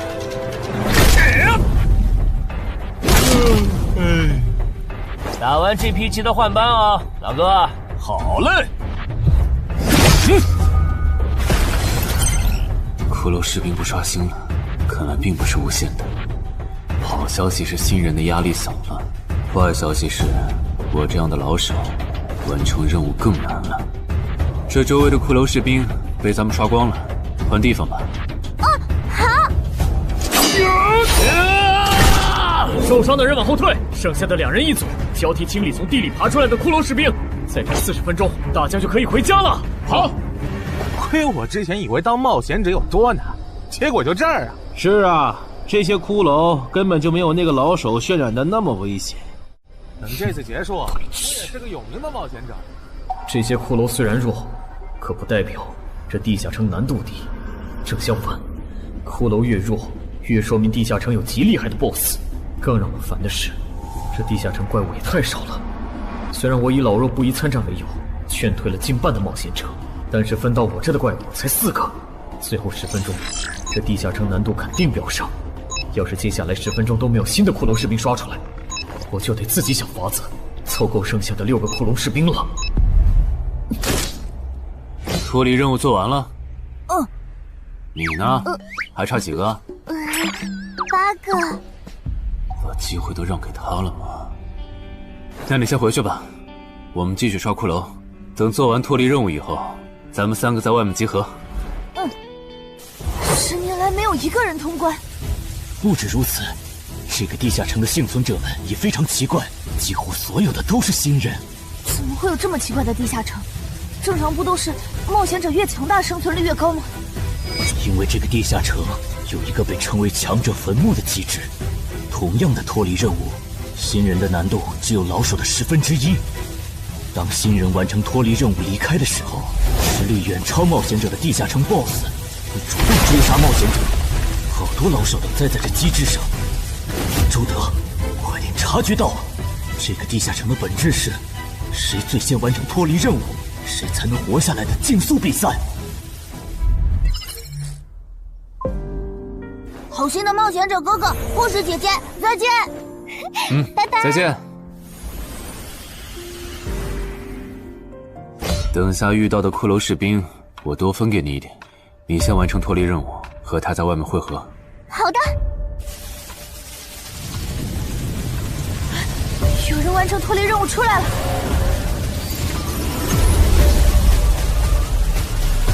怎么是小孩子？有人离开这个地下城了。这个第2阶段是什么意思啊？原来是这么回事吗？这个地下城的本质是竞速。李明、王志勇，你们2个跟我来。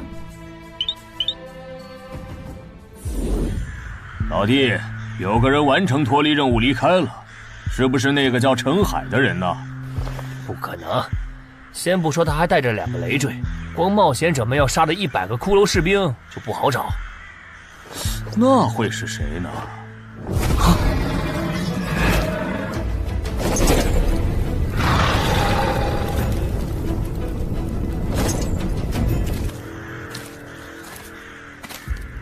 叫我们跟着他出来，都走这么远了，也不解释一下。如果遇到大群的骷髅士兵，咱们算就完了。闭嘴吧，他这么做肯定是有原因的，你没注意到吗？他是看到任务栏变更以后才叫我们出来的，恐怕他比我们更清楚这个地下城发生了什么。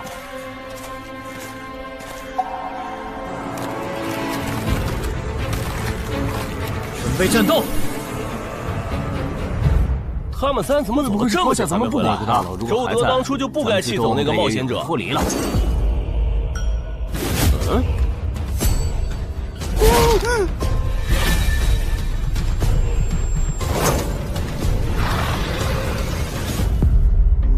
周德、吕明，你们2个王八蛋，居然拿我当挡箭牌，用完就丢！你们这2个小人！你还差几个？3个。那快了，我们再找些小股的骷髅士兵杀，应该能赶上。等等，不对劲，幸存者的数量在减少，营地那边出事了。说什么？陈海哥，这个阶段是什么意思啊？可能是难度提升，接下来会出现更强的怪物的意思吧？这个你别管。你的脱离任务做到哪儿了？我看看啊，陈海哥出事了，其他人都死了，现在只剩4个幸存者了。什么？左2，右2，是左。都说了，是这个地下城的 BOSS 降临了，要想活命，必须就地折返。在 BOSS 找到我们之前，完成脱离任务。别开玩笑了，就咱们2个人，怎么可能在那么多骷髅士兵的围攻下完成脱离任务？王之勇在的时候都做不到。听不懂人话吗？我们已经没有时间去找骷髅士兵了。还差右2。剑锋，救我！你好了吗？马上！陈海哥，好了。常先留下，你先走。可是，退下！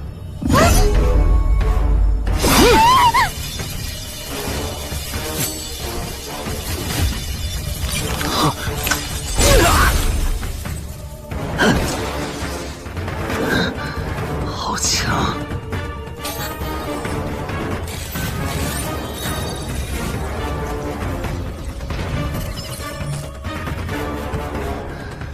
明白了吗？留下来，只会碍事。我知道了，我去外面等你，你一定要活下来。好了，现在只剩下咱们2个，我猜你是不会放我走的，对吧？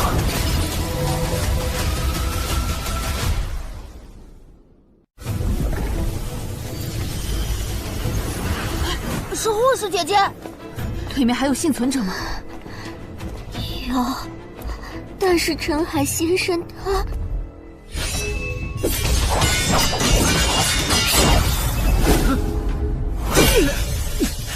好强，想下去不行，速度和力量我都不是他的对手。就算能大概猜出他下一步动作，可因为一直忙着抵挡，一次出错的话就得死。要走！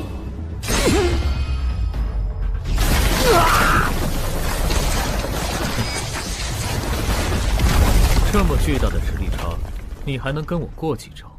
在我这儿撑这么久，了不起。怎么好像在跟我说话？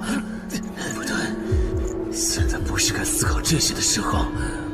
想一想，再想一下，到底该怎么做，我才能活下来？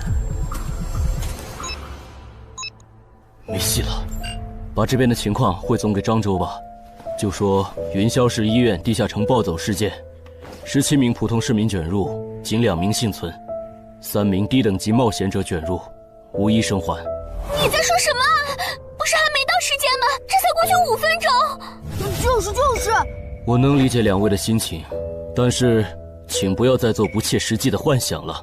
这个地下城里的 BOSS， 就算是9级的我，也没有把握面对他能存活15分钟。你要等的人，哪怕是5级冒险者中的佼佼者，最多也就能坚持5分钟。你从地下城出来到现在都过去5分钟了，他还是没有脱离地下城，这意味着什么？你应该清楚吧？怎么这样？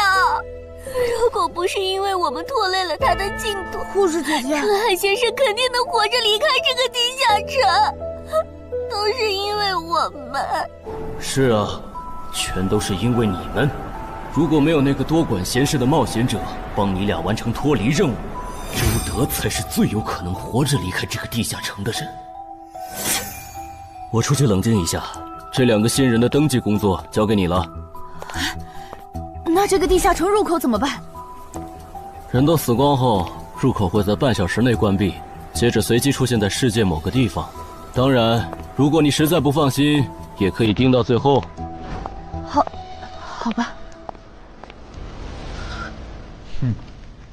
你合格了。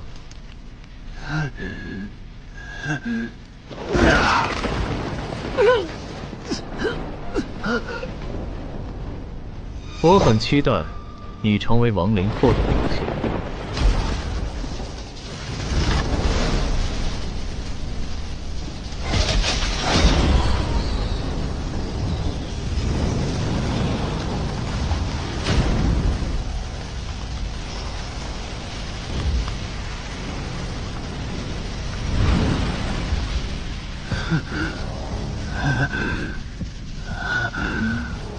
都赢了。对这个 BOSS 来说，完整的我更有价值。在他回来之前，是死亡主宰的恩赐。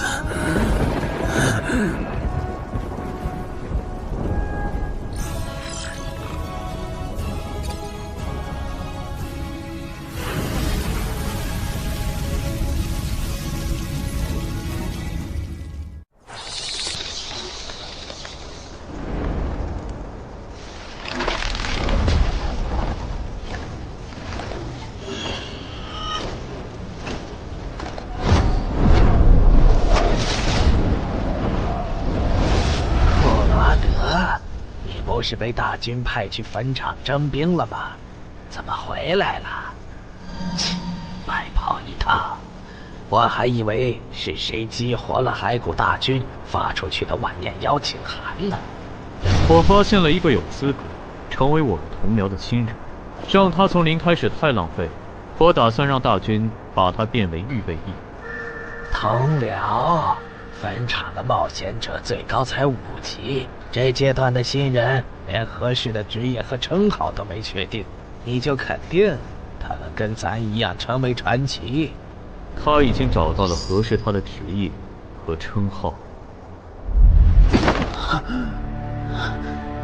这次真的太险了，如果不是那家伙主动走了，就算再给我一条命，我也完全没机会。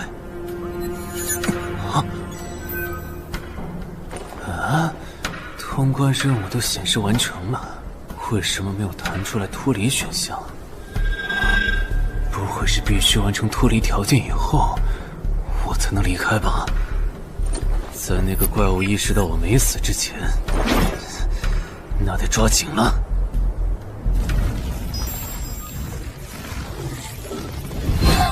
没有关闭，这个地下城的入口还没关闭。澄海先生还在战斗，他还活着。我去找尚科长。周德死在地下城里，他姐知道后一定会迁怒同期的幸存者。如果处理不当，尚科长，怎么了？慌张成这个样子？那个地下城入口没有关闭，结束的时间明明已经到了，但是他还在。怎么可能？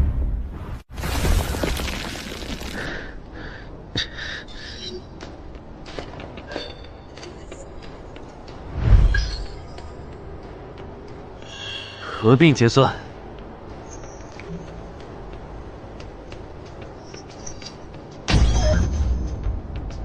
原来那个亡灵骑士叫库罗德呀。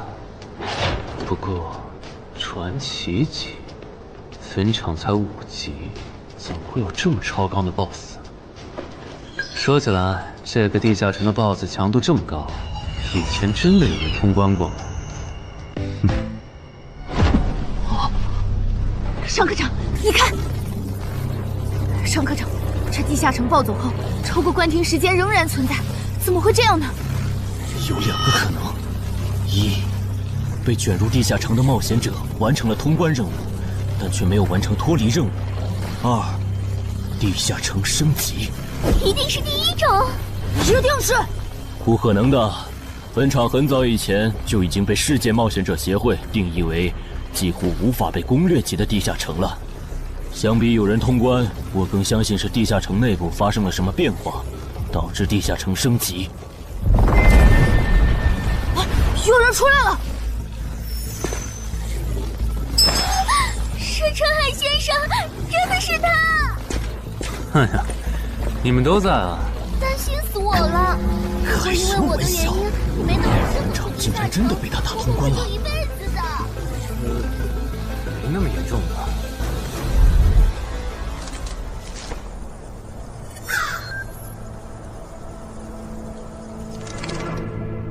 吴王，这是你驻守坟场以来第一次主动觐见吧？库罗德，你知不知道，就在刚刚，你成为了全球首个通关坟场的冒险者。首通？我？对，你要火了。坟场这个地下城虽然等级很低，但是在冒险者圈子里很有名气。你首通的经历应该会吸引到很多资本和散人工会的招揽，当然，也包括官方。所以现在是招揽环节。是的，你在女妖之森和坟场的表现已经充分证明了你的潜力。像你这样的超级新人，整个冥省1年下来也不会超过10个。作为云霄市地下城负责人的我，当然不可能错过。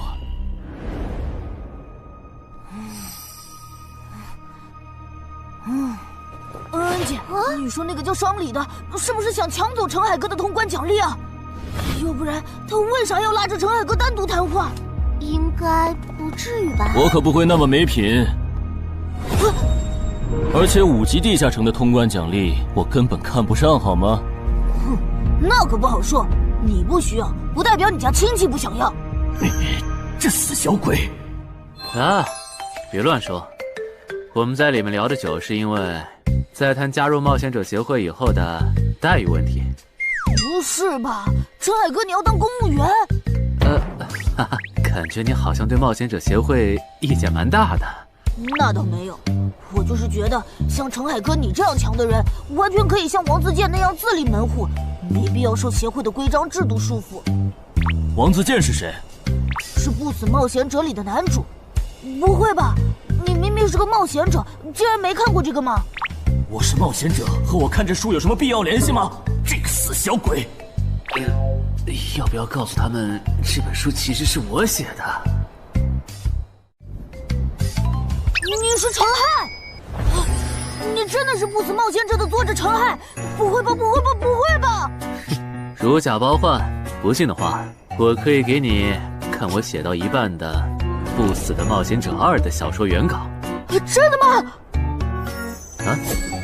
你怎么了？怎么感觉你受委屈了？陈海先生，你能不能不要加入冒险者协会？为什么？我以前听我哥和他朋友说过，那些加入官方的冒险者很多都后悔了。你哥有说是什么原因吗？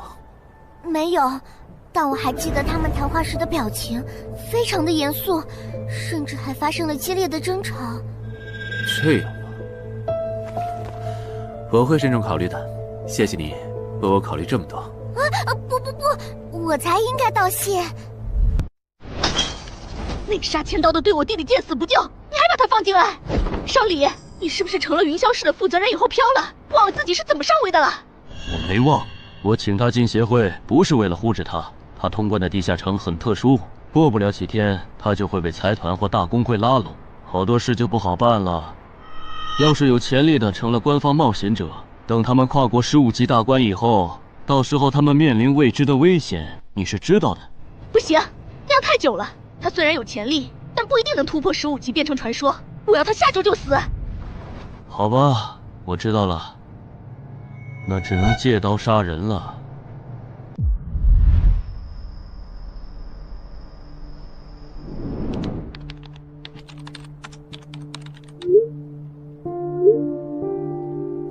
坟场，这个地下城的情报不是早就挖无可挖了吗？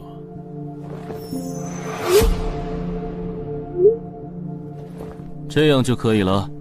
你确定？5级地下城的首通奖励对普通人来说不算什么，但对6到10级的通缉犯来说那就不一样了。要是澄海的情报到了黑市，不出3天，闽粤2省的通缉犯都会跑到云霄市，这样就能给你弟弟报仇了。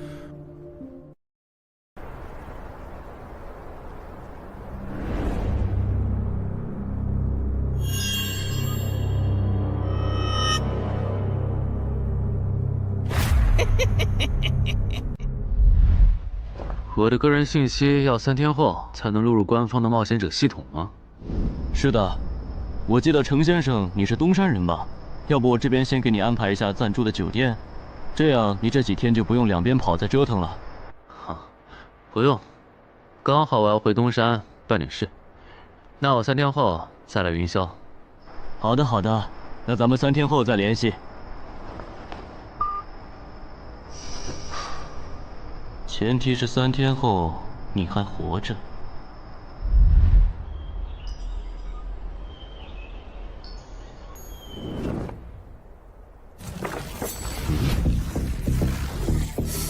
几天没见，怎么感觉这个地下城入口变得更大了？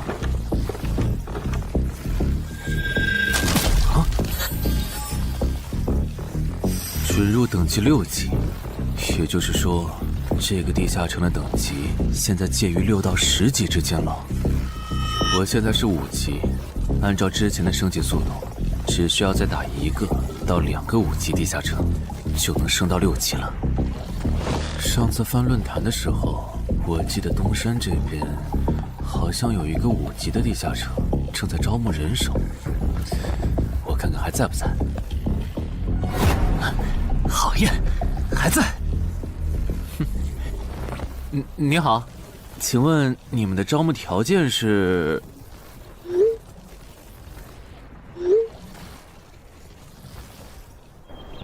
黑市金币？你问这个干嘛？我闲着没事翻论坛，发现论坛上的冒险者彼此之间做交易时，使用的货币不是现金。冒险者之间做交易，除了用地下城入口和掉落物，就是用黑市金币当货币。黑市金币有什么特殊之处吗？为什么不能用现金交易？黑市金币是挑战10级以上地下城的主要收获。我以前问过安教练，他说这东西10级后有大用处，可具体咋用没跟我细说。原来如此。对了，等级没到10级的冒险者，一般是从哪儿弄到黑市金币的？我也想搞一些。新手的话，你可以试试把不用的掉落物拿到鬼市去卖。你要卖吗？要的话，我晚上可以带你去东山的鬼市。要，谢谢徐哥。东山这边的鬼市只有每周一的凌晨2点到4点有。你别看这边人很多，实际上只有1/10是冒险者，甚至更少。这些摊贩也是卖的东西真真假假，很容易上当受骗。听起来有点像古玩市场。差不多吧。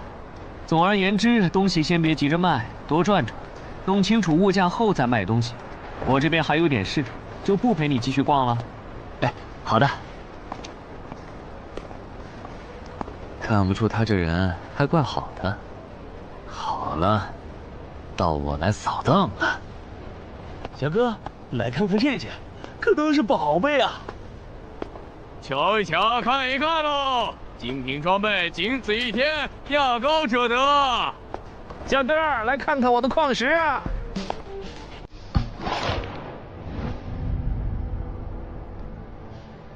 看他求购的内容，这个人想要攻略的地下城，该不会是女妖之僧吧？这位小哥，你有我要的东西吗？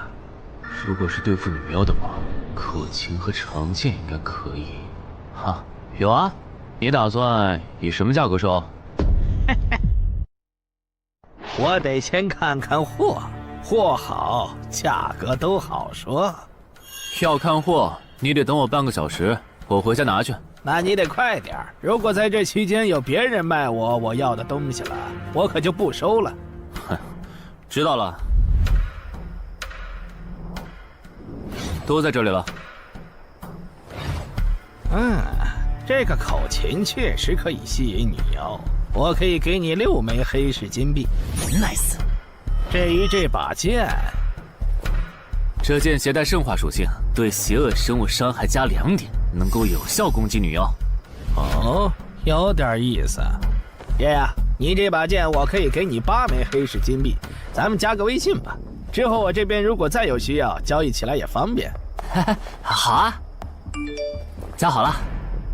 慢走啊！赚大发了。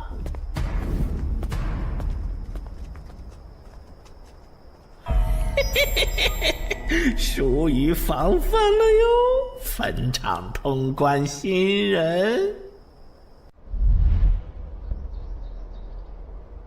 唉，都过去1个多小时了，那个叫四海为家的怎么还没来？算了，不等了。各位新老朋友，大家好，我是5级哥布林地穴地下城的入口拥有者搬砖小 C。我左手边这位是协会冒险者林女士。哟，本次攻略已在官方备案，大家可以不用担心秃鹫的问题。这边的3位大叔和我组队过3次，是实力和人品都很过硬的老手。这小子怎么每次都这么磨叽？然后是本次行动的金主，目前还是普通人的王老板。大家好，鄙人姓王，是东山地产的经营者。最后是新朋友，爱写作的东山市民，和今天也很闲鱼呢。他们都是3级以上，可以胜任后援工作。大家好。怎么这些人都喜欢在公园集合呀？上次的师傅秃鹫事件后，我都快对公园有心理阴影。大家都互相认识了，接下来请随我前往哥布林地穴的入口所在地吧。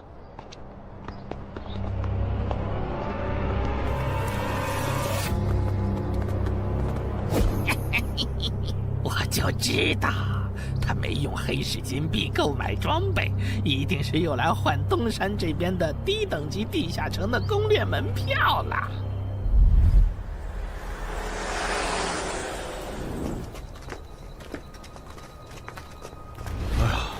那个还要走多久啊？啊，快了，入口就在前面。小三，这入口你是怎么发现的？这也太偏了。不是我发现的，是本地的一位驴友发现，然后卖给我的。真的假的？这年头还有发现地下城入口以后自己不攻略，反而拿去换钱的傻子？因为哥布林地穴对新手来说太难了，当时发现这个入口的驴友不止1个，但最后完成脱离任务活下来的就只剩下1个人了。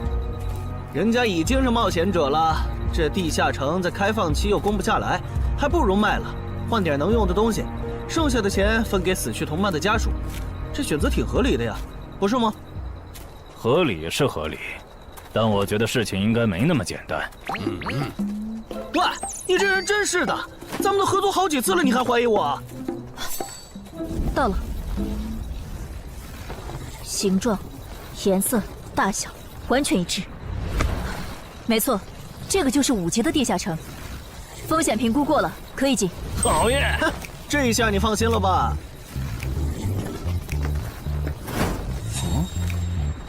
喂，我再跟你们说一遍啊，进了地下城，里面的哥布林归我们管，你们就负责保护王先生，都没意见吧？我这200斤肉就交给2位了。脱离任务呢？通关任务大家都一样，但如果我的脱离任务是狩猎哥布林，那我们会优先满足你的脱离任务，然后再考虑通关。这么容易就能拿到通关奖励，那我更没意见了。我也是。你们脱离任务是什么？杀死2只哥布林。哦，我的也是。看来咱们的任务类型都一样，只是数量上有差异。王老板，你放心，脱离任务是按冒险者等级来的。2到3级冒险者得进入地穴，4到5级冒险者要干掉一些哥布林。你是新手，只要找到哥布林地穴就行，很简单的。原来如此，怪不得我和他的任务不一样。哎，大家听我说，考虑到东山市民和咸鱼小姐的工作是保护王老板，所以等下遇到哥布林，优先让给他们完成脱离任务，没问题吧？没问题。那好，咱们出发。只用交手就行了，感觉也不难呐。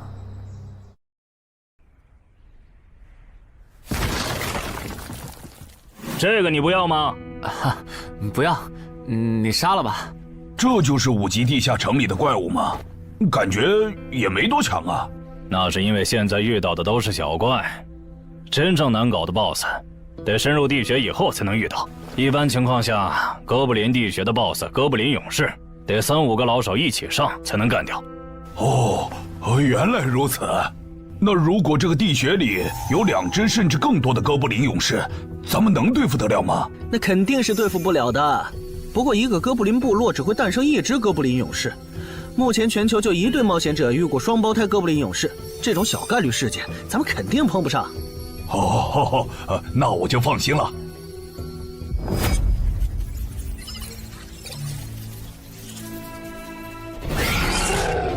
速战速决，别让他们逃回去报信。麻烦了。啊？你指哪方面？从我们踏入地穴到现在，已经遭遇了4波哥布林，很明显，这地下城的小怪数量多得不正常。我们可能中大奖了。搞不明白你们这些富人究竟在想什么。你都这么有钱了，为什么还要成为冒险者？说来惭愧，鄙人成为冒险者主要是为了减肥。减肥？等等，减肥和成为冒险者有什么必然联系吗？这联系可大了。我特意托人问过，目前已知的职业里，有一种不需要锻炼，只要打坐消耗多余的体质，就可以不断变强的。你不觉得这种职业很适合我这种有钱，但是又下不了苦功去锻炼的人吗？花这么多钱竟然只是为了减肥，你们有钱人的世界真难懂。你们在聊什么？嘿嘿，能让我也加入吗？哎呦，连锁子甲都准备了吗？程先生真专业。你之前进地下城的时候也穿的这一套？对啊，如果没有这套防具，我早就死在地下城里了。相反，我倒是很不理解，你们为什么不穿防具？搞定。换班了，下一波哥布林你们处理。行，接下来我们负责打头阵。评分机制？你不知道吗？在地下城内借助的外力越小，完成任务后得到的结算评级就越高。原来还有这种设定吗？我说你的脱离任务咋比我简单？原来是靠全副武装过了地下城。我看你到现在也没有几个有用称号，说白了，你就基础属性等级高些，跟新人比也强不到哪儿去。其实难搞。虽然知道野队不靠谱，但是没想到会这么不靠谱。8人组里竟然有2个新手要保护。你们3个等会儿再聊。拦路的哥布林小队已经清理掉了，可以继续前进了。好嘞。怎么有3个岔路？正常的5级地穴不是最多只有2个吗？看来我之前的担忧没错，咱们遇到了 bug。这是还不能透露给大众的地下城情报。平均每50个低等级地下城就会有一次实际挑战难度比当前等级高，甚至高很多的特殊情况，也就是 bug。bug 主要分3种情况，第一种是小怪数量的提升，第2种是 BOSS 数量的提升，第3种是 BOSS 强度的提升。比如我们现在遇到的按照他这个说法，就很接近第1种。我之前经历的地下城好像多多少少都有点问题。请问，出现 bug 的地下城，结算奖励会比平时多吗？这个要看地下城的实际攻略难度提升了多少。听说运气好能出14、15级冒险者都眼馋的宝贝。所以，我们如果继续深入，可能会遭遇更多的哥布林。是的。听起来有点危险呢。要不这次就算了，咱们回去吧。反正我也成为冒险者了。不能回。这个地穴的哥布林数量虽然变多了，但 BOSS 的强度没变化呀。我们只要把 BOSS 解决了不就行了？只要速战速决，在大多数哥布林发现我们之前，找到并杀死这个地下城的 BOSS， 其实和正常通关没多大区别。BOSS 的强度没变化，只是你的猜测。要是 BOSS 强度大幅提高，无法快速击杀，等他的援兵一来，咱恐怕就得被困死在这地下城了。所以就要放弃啊？这点风险都不肯担，那还不如尽早转职当后勤算了。这是一点风险，情报不足就去挑战等级比自己高的地下城，简直就是找死。那个，要不这样好了，咱们举手表决，想要继续的留下，想退出的就原路返回。这主意行啊，2不耽误。来去自如，这你满意了吧？现在开始举手表决，要留下的举手。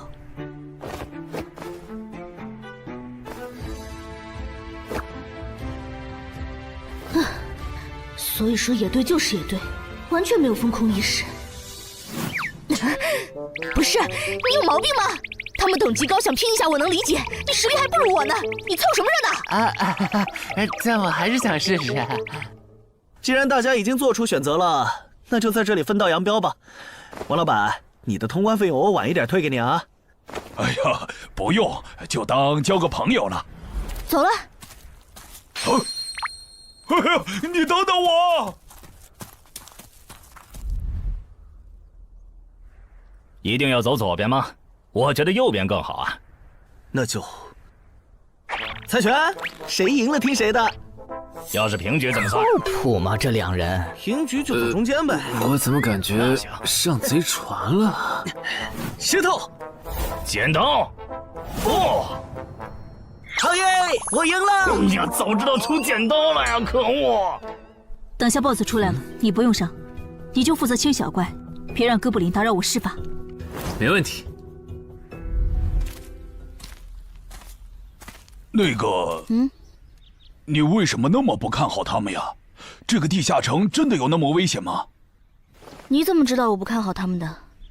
啊，我毕竟是做生意的嘛，基本的察言观色还是会的，所以，我选择退出主要是因为这个称号，它的效果是为佩戴者指出前方的危险。之前的地穴，我就靠它发现地穴深处有俩能要我命的家伙。我听了官方冒险者给的消息，我认为这个入门级地下城是少见的双 BOSS 地下城。一般单 BOSS 地下城要3到5个同等级冒险者才能打通，那双 BOSS 的话，咱们这点人肯定不行。你信不信？我要是跟他们把话说开了，明天情报商人那儿就会有我和我这称号的情报。为啥要我牺牲自己的利益去拦着他们作死？大家又不熟。再说了，作为临时队友，我在保证自己安全的情况下，都尽力劝他们了，不听那是他们的事。那你为什么肯和我说这些？你不用担心，我不会害你。你又不在冒险者这行混，没必要为点情报费招惹我这种有潜力的人，说出来也没啥。哦，这样啊。怎么了？不能再继续前进了，外面有更致命的危险。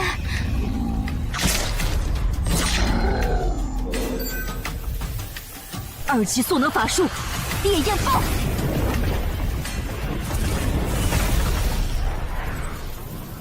原来离开战前套给我的元素护甲是干这个用的呀！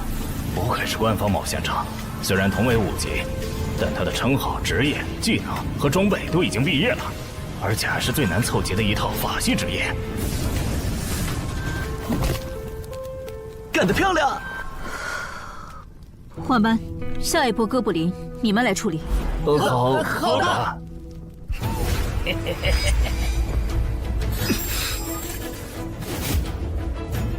啊！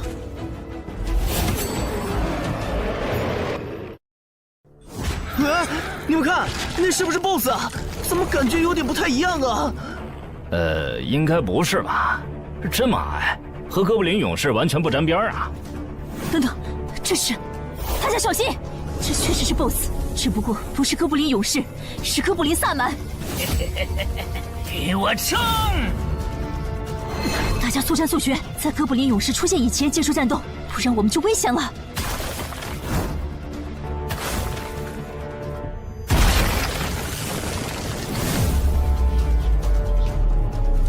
开什么玩笑？哥布林怎么也开始讲战术了？这地下城到底发生了什么？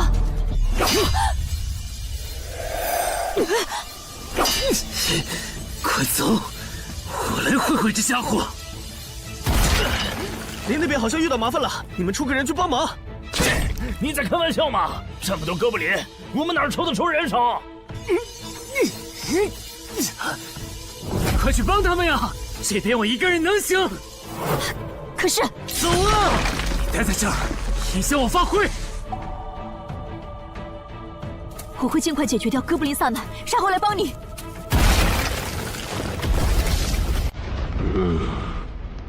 可不，现在没人能打扰我们了。来。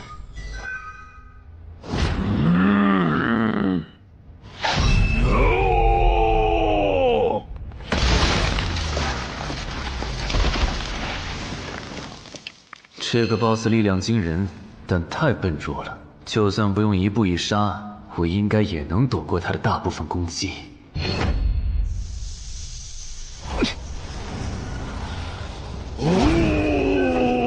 怕了吗？太简单了。虽然你黄化后的速度和力量涨了，可出招没个计划，反而更容易躲了。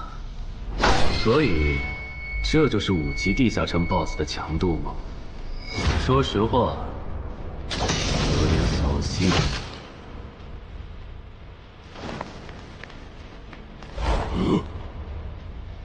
你这种程度，连当我的开胃前菜都不配。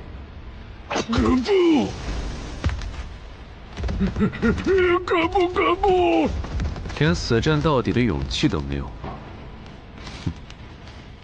这样看，我以后不用对5级地下城抱有期待了。这个地城到底还有多少哥布林啊？再这样下去，我可顶不住了！再用一次那个火焰魔法！你以为我不想吗？这个哥布林萨满一直在用低级法术干扰我施法。等一下，通关任务怎么完成了？我的也是。石头山市民解决掉了哥布林勇士，大家再撑一下，他等下应该会来支援我们。我看不见得，他既然已经完成了通关任务，就没有理由再回来冒险。那咱们也撤吧，反正通关任务已经完成了。不行，如果我们不能一鼓作气杀死哥布林萨满，那撤退的路上我们会被他们耗到死的。您说的对，现在还不能撤，大家顶住！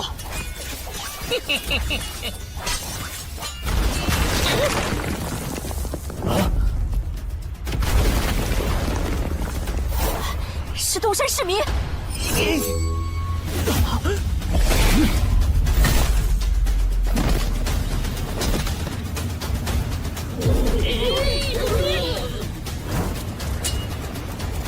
你从哪儿找来的大佬啊？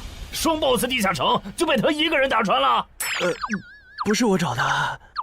关于我的事情，麻烦大家帮忙保守秘密啊！明白。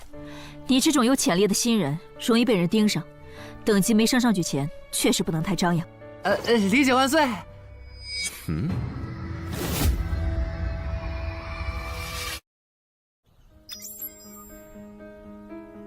不能出去，外面有更致命的危险。啊，更致命的危险？就是有一个危险程度远比双 BOSS 大的冒险者守在外面，我们出去就会被杀。那怎么办？回去找其他人，说服他们一起抱团冲出去。你们竟然把2个 BOSS 都杀了！这俩可都是他一个人干掉的，我们都没出多少力。怎么是他？我之前明明用称号确认过，他威胁不到我。等等，你怎么知道这个地下城有2个 BOSS 的？难道你刚刚一直躲在我们身后偷看？那倒没有，在你们遇到 BOSS 以前，我们就已经走到出口了。之所以知道这个地下城里有2个 BOSS， 是因为我的这个称号，他能帮我找出前面对我有威胁的存在。我就是靠他才知道这地下城有2 BOSS 的。不是吧？你有这么好用的称号，你之前不提醒我们？我是没有直接提醒，但我有劝过你们不要继续深入地穴吧。那你为什么又折返回来？因为出口那边有一个比双 BOSS 更强、敌意更浓的高等级冒险者在堵门。外面有高等级冒险者在堵门，你确定？确定。先是地下城难度超标，再是高等级冒险者堵门，可疑的地方太多了。说，是不是你搞的鬼？不是我，不信咱们签单项契约确认。等等，堵门的高等级冒险者，不会是那个爽约没来的四海为家吧？那个，我想问一下，你的称号可以预知危险，那如果我对你流露出杀意，你能判断我和堵门的人谁更强吗？能。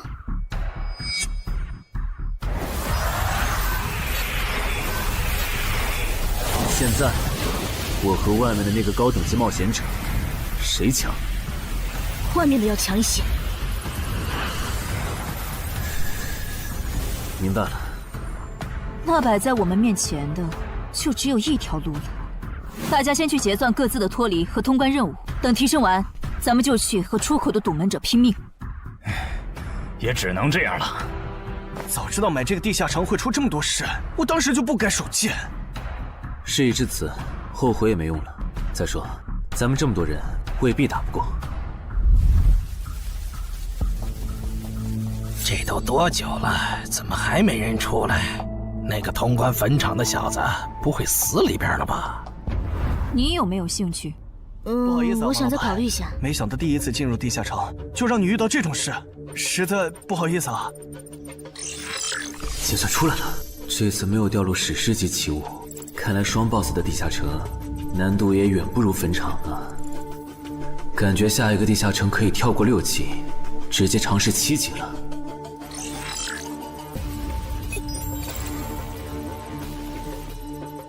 不算置死地而后生的话，能在一会的战斗中派上用场的，应该就只有扮猪吃老虎、奇迹生还者与传奇过招、自适应、暗行艺术和守护者。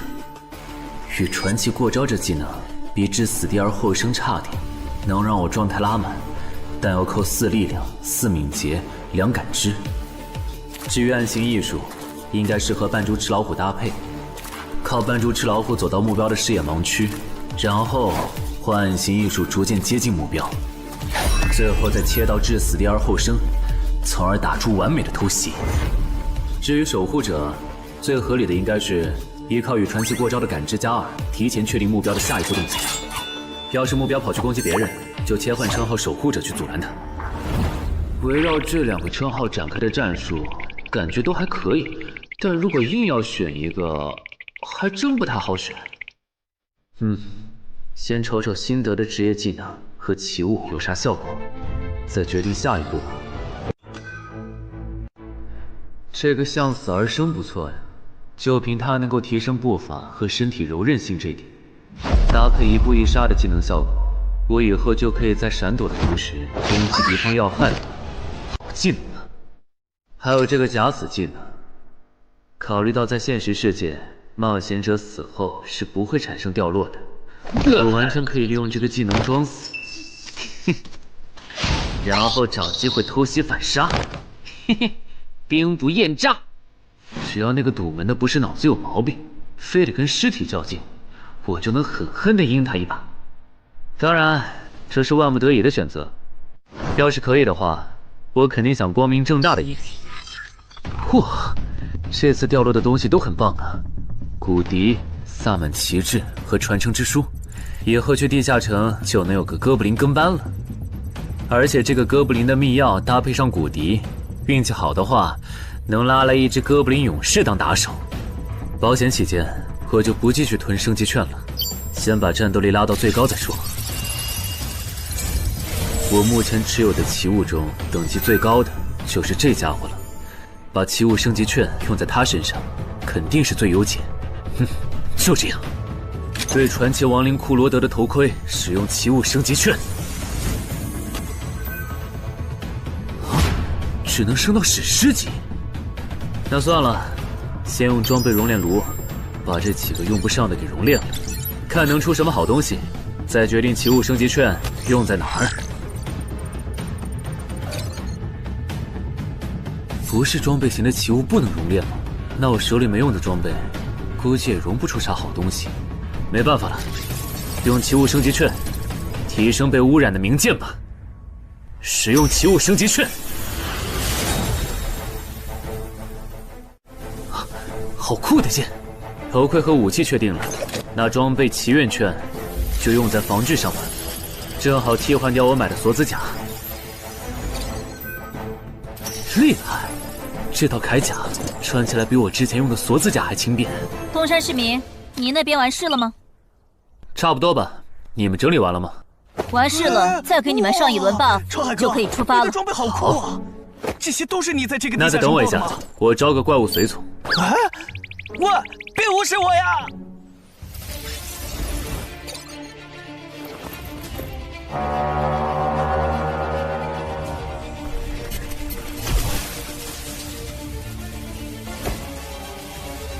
哥布林，你招个这样的怪物随从，没什么意义吧？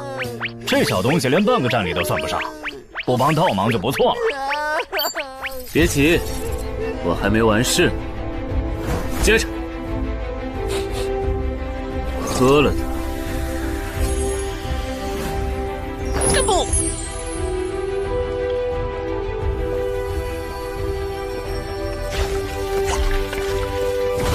妈呀！你这是在这喝啥了？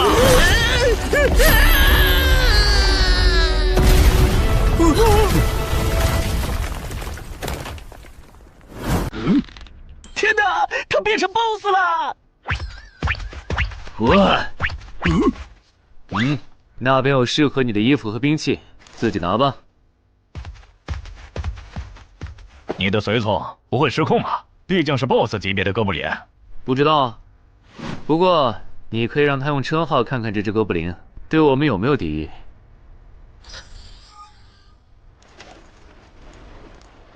看了，他对我们没有恶意。那就好。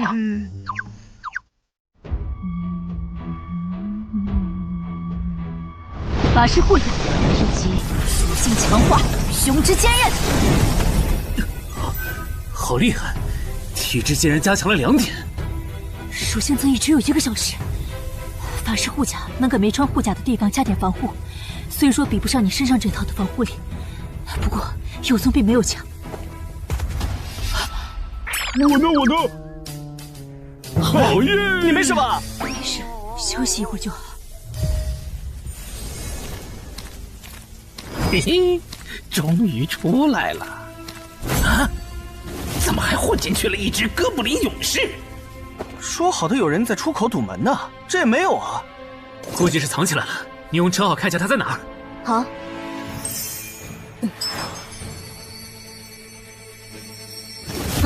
找到了，他躲在1点钟方向最粗的那棵树后面。大家小心，他在入口前面放了很多捕兽夹，注意别踩到了。捕兽夹？哪里有捕兽夹？有探查类的称号吗？真是够讨厌的。原来是他，这么一来就全明白了。女妖之森刚通关，他不去那儿的黑市买通关物资，却来东山碰运气，肯定有猫腻。知道我在东山的没几个人，团队领袖跟我签了保密协议，肯定不是他。那个戴眼镜的护士也不太可能，所以是商礼。还是徐茂？这个人好像有点眼熟啊！等等，你是高成勇？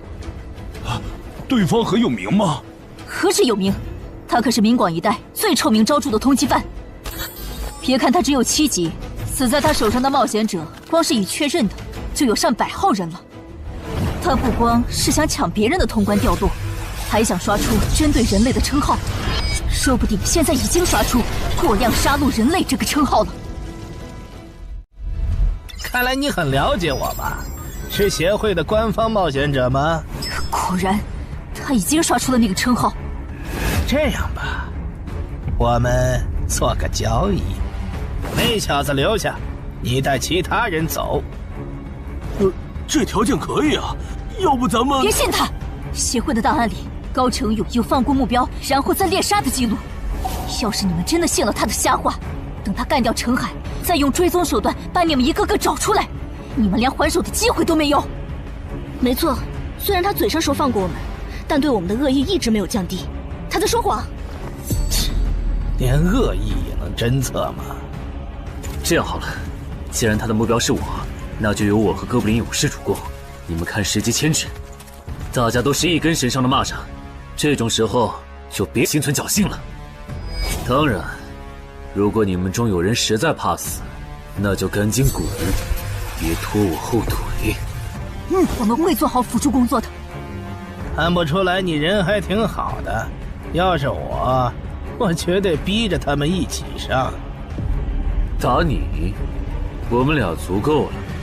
哼，我就知道你们这些走大运拿了 S 级评价的新人，就会自命清高，觉得别人都是你们成长的垫脚石。但现实可不是这样的哟。新人在1到5级时很难搞到成体系的称号、职业、技能和装备。你的武器和铠甲这么豪华，我猜大多是装备吧。不巧哦，我的技能天克你这类新人。出声！出！迟缓术。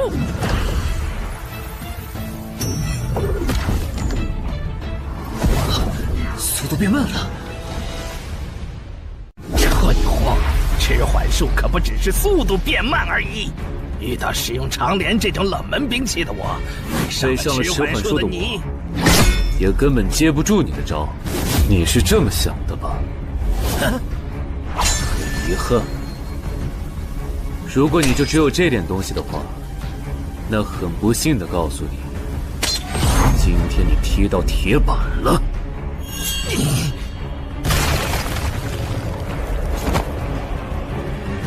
开什么玩笑！我百试百灵的组合技，竟然被他这么简单的破了吗？这真的是只经历了3个地下城的新人该有的水平吗？嘿，那个高成勇也没有你说的那么厉害啊！一上来就被澄海大佬没收武器了，感觉澄海大佬都用不上咱们了。不是高成勇不厉害，是澄海太强了。现在的他，恐怕和明省分部重点培养的那位超新星是一个水平。如果我说我认栽，那把长镰我也不要了，能放我一马吗？换位思考的话，你会吗？说的也是。消失了，那件披风的效果视野深。唉，一想到超新星要死在我手里，我就感到惭愧呀。如果你没遇到我这样的新人杀手，大概会成为传说级冒险者吧。可惜，今天你就要死在这儿了，是你选择的死战。澄海，小心，那人没走，就在你周围。你这娘们儿！你在看哪儿呢？你不可能！你怎么知道我在这里的？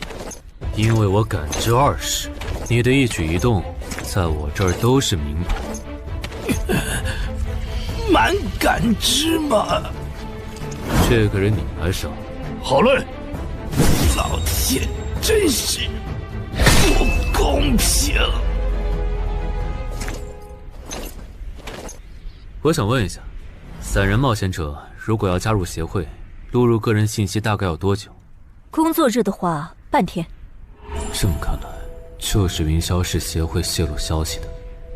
我申请加入东山的官方冒险者协会，不过我前天口头上答应要加入云霄市的，他们还没录入我的个人信息。现在换到东山，程序上合规吗？当然，我代表东山市冒险者协会欢迎你的加入。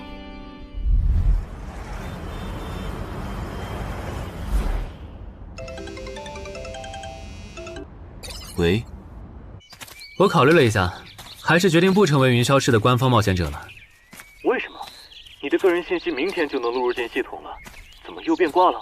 哈，因为我刚刚除掉了一个 A 级通缉犯，叫高成勇。东山的冒险者协会知道后，邀请我成为本地的官方冒险者。这样啊，也挺好，成为家乡的官方冒险者，做事会更方便一些。对，我也是这样想的。那我挂了。以后常联系。废物，都是废物！你那边说完了？说完了。哎，你怎么还没走？因为林姐也邀请我加入东山的冒险者协会了，等下要和你一起录入个人信息。这样啊？说实在的，你也被协会邀请加入，我都有点怀疑官方冒险者头衔的含金量了。我不就是在地下城的时候嘴了你几句吗？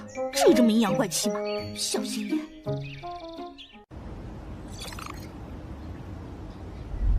请关闭称号和职业技能，用你自己的力量对着他出拳。好。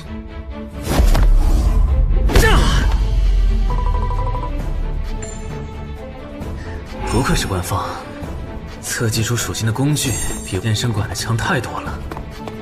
12点，那我呢？他们测完了吗？测完了，他的力啥玩意儿都是12。17点，只有12吗？这跟他之前的表现差太远了，我以为他至少14甚至15呢。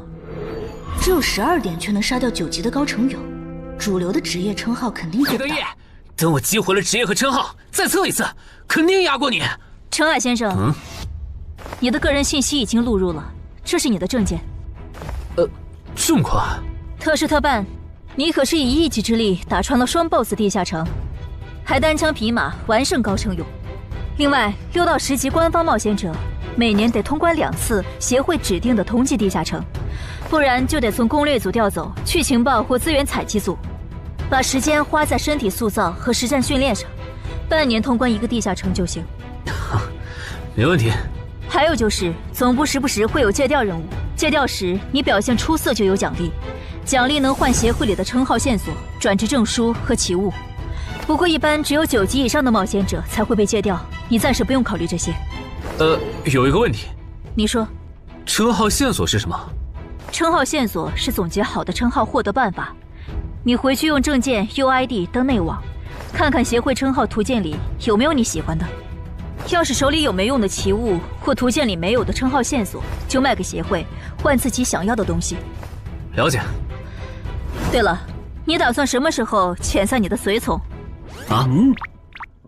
不能在这边养吗？我这只哥布林骨笛是随机召唤哥布林啊，送回去的话，下次召来的可能就不是这只了，那我不就亏了一瓶秘药吗？这你不用担心，除非你的哥布林勇士在那边的世界战死，或者你打算随机召唤别的哥布林。原来如此。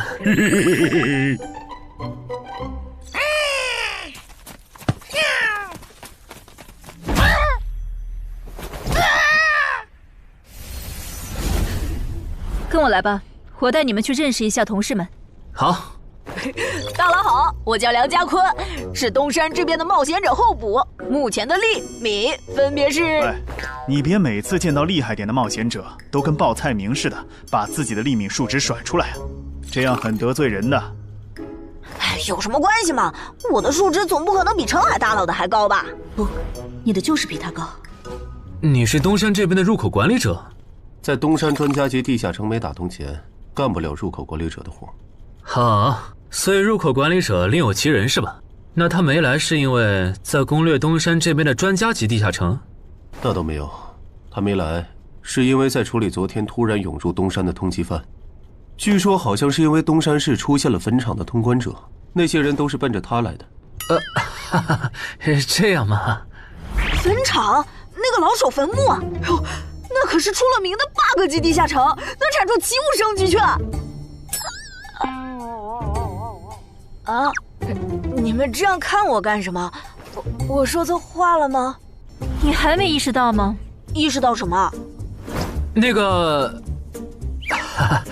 我就是坟场的通关者。什么？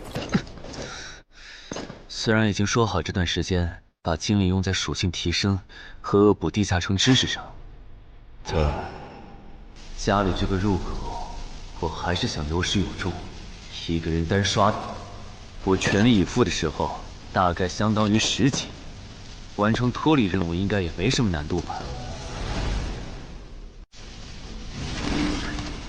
感觉也没怎么变。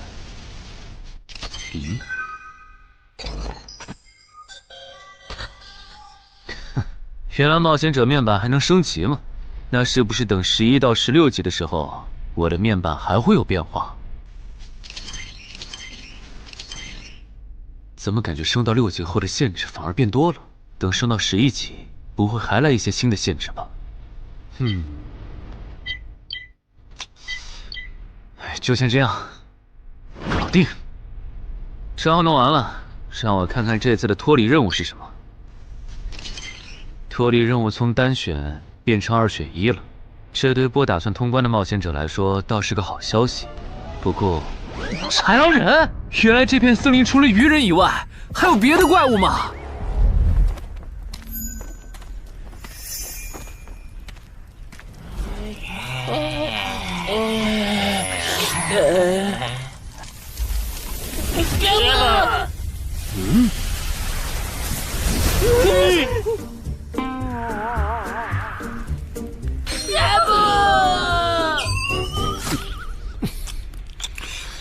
所以在你看来，那些豺狼人阴险狡诈，并且还特别喜欢欺负弱小，是吗？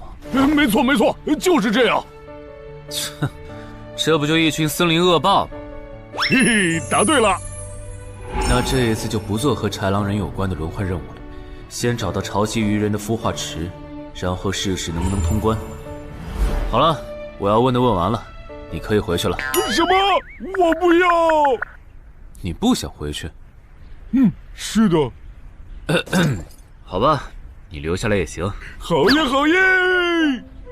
但我先说好，这个地下城的挑战等级是7级，你悠着点。放心吧，我很强的。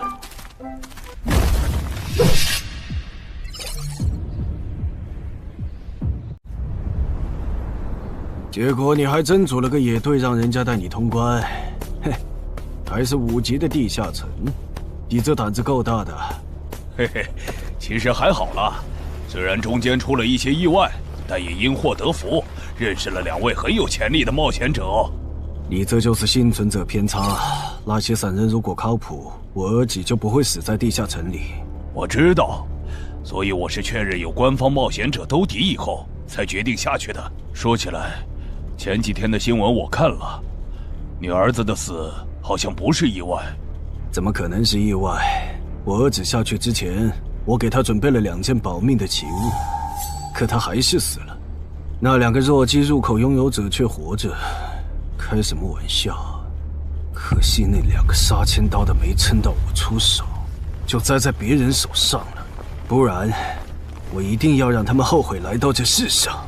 那这人也算间接为你儿子报仇了，咱得报答他呀。他叫什么名字？叫陈海。我这次来东山，就是要当面感谢他。陈海，你认识？我组的临时野队里也有一个姓陈的，可能就是他。什么？科长，都打起精神来！那些豺狼人斥候说不定就藏在附近的灌木丛里，你们这样懒散很危险的。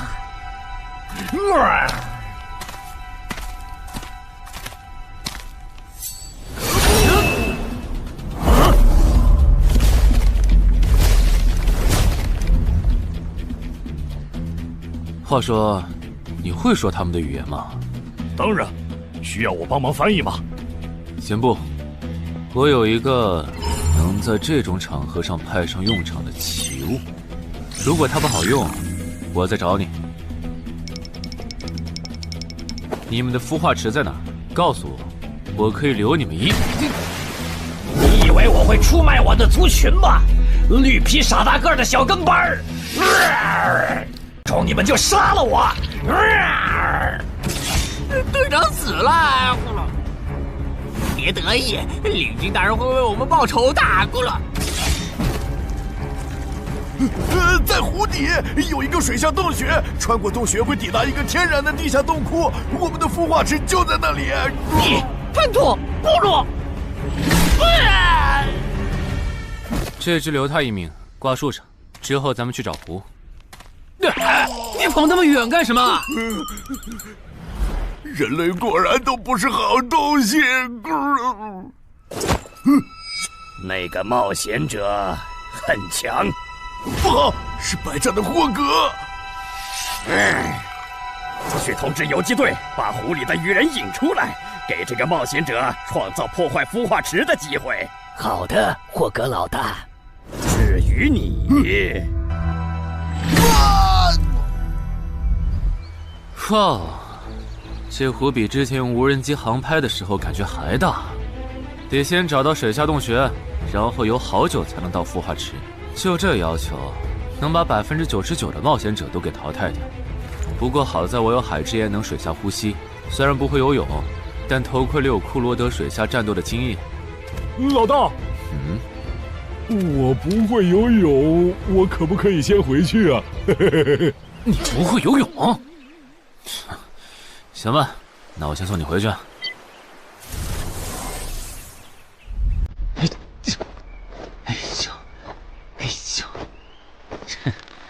好了，热身完毕，那出发了。果然，依靠海之岩和库罗德的头盔，就算是我这种旱鸭子，在水里畅游，那还不是小菜一碟？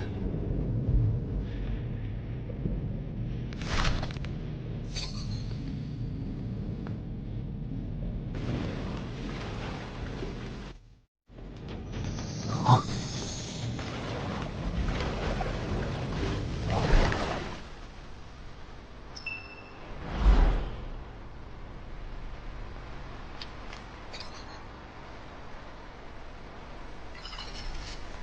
常驻脱离任务完成了，看来这里就是鱼人的孵化池了。但是，怎么没看到守卫？算了，不管出于什么原因，现在是通关的最好机会，这一点不会错。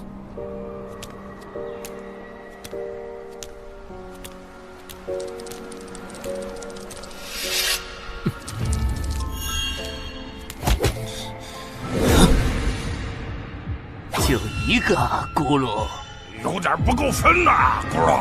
都过去这么久了，竟然还有不知死活的笨蛋想要捣毁孵化池，咕噜。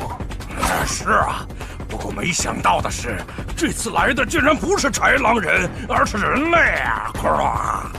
原来守卫一直藏在上面吗？1对4，他们应该不会给我穿装备的时间，用这死地而后生速战速决吧。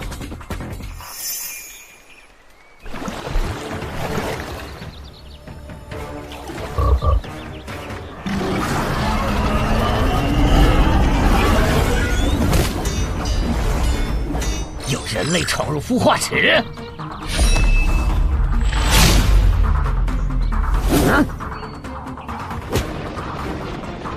霍格老大，鱼人撤了，应该是湖里的鱼人哨兵发现那个人类冒险者了。派个机灵点的去湖边盯着，如果那个人类冒险者逃出来了，就通知我。好的，霍格老大。这几只守卫的强度比哥布林勇士高不少，他们应该就是这个地下城的 BOSS 吧。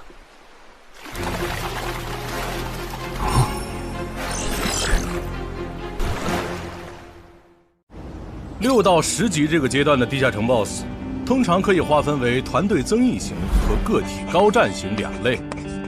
前者实力一般，但可以为同种族个体提升综合实力。独狼面对这种类型的 BOSS， 几乎很难靠一己之力通关。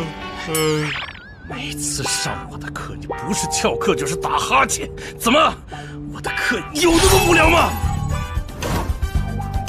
但你今天讲的内容之前不是讲过吗？你要是说点11级以后的常识，我说不定会认真听。你以为我喜欢讲这些？还不是因为你们这些莽夫 ！CJ 的超新星不自大，不单人去调高等级地下城，就不会被 BOSS 弄死。公司也不会把我临时叫过来给你们突击补课了。什么？顺治死了？是啊，你这几天没上论坛吗？大家都吵翻天了，说他的死浪费了 CJ 对他的投资。这我还真不知道，到底怎么回事？你快和我说说。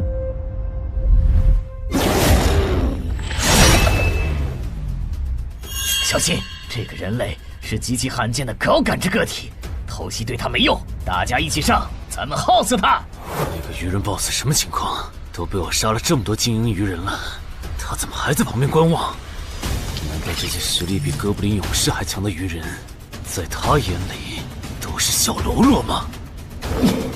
这个人类的实力和霍格好像差不多，好在他是一个人来的，可以用数量耗死他。这样的杀戮速度，等精英怪把他体力耗得差不多了，剩下的精英种恐怕也没多少了。到那时，霍格如果察觉到我方兵力空虚的话，恐怕……算了，还是冒一点险吧。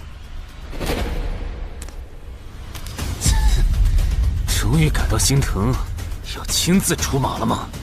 奇迹生还者，等这个很久了。邻居大人小心，这个人类冒险者和霍格一样强。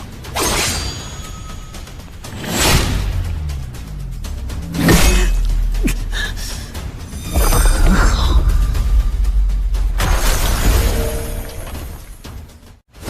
邻居大人，别管我，他伤得更重，还不擅长水下作战。就算没我帮忙，你们也能轻松杀掉他。把脑袋给我带回来。是，领军大人。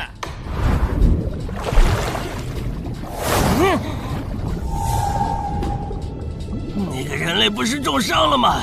他咋能这么快逃到这儿，还迅速干掉鱼人哨兵的？他是被人潜到身后，然后一招毙命的。那个人类很擅长水下作战，所以领军大人的判断可能是错的。什么？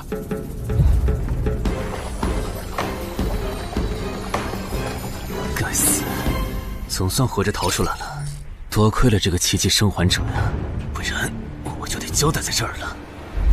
果然和我预想的一样，那个鱼人 BOSS 沉不住气，要是他再晚点，我就会被耗死了。怪不得团长说，独狼到了更高级的地下城会越来越吃力。一挑多肯定没胜算呢，看来我还是得找些厉害的队友了。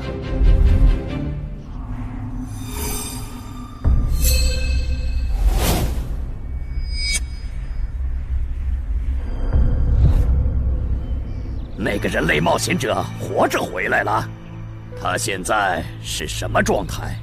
我不敢靠得太近，怕被发现，但可以确定他伤得很重。嘿嘿，重伤的冒险者嘛。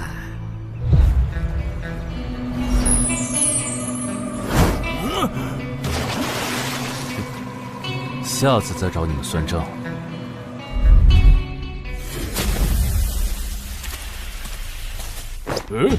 已经结束了。失败了，孵化池里的鱼人太多了，我一个人杀不完。我刚才翻了下你们的传承之书，如果你的战斗累积到一定场次，会升阶为更高等级的百战哥布林。以后你就用这把剑斩杀和你实力差不多的地下城怪物。等你成为了百战哥布林，这剑对你没啥用的时候再还给我。那您用什么？哼，我用这个。啊，对了，你以后得练一下游泳了。后面我还要再打一次这个地下城，到时你得出力。好吧。这一定是豺狼人干的。激活技能，与死亡共舞。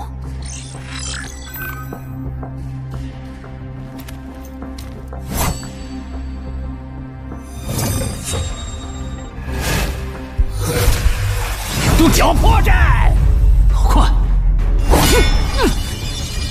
切！豺狼人！还好为了以防万一，把感知拉到20，不然刚才这只豺狼人就得手了。切！这个人类不是受重伤了吗？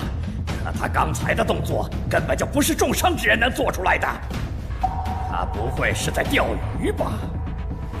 他跑了！不一定是逃跑，也可能是在示弱，引诱我们过去。那咱们还追吗？如果追过去的话，感觉很可能会进了他们的包围圈。算了，不追了。等找到足够强的队友，做了充分的准备以后，咱们再回来和他算账。好的。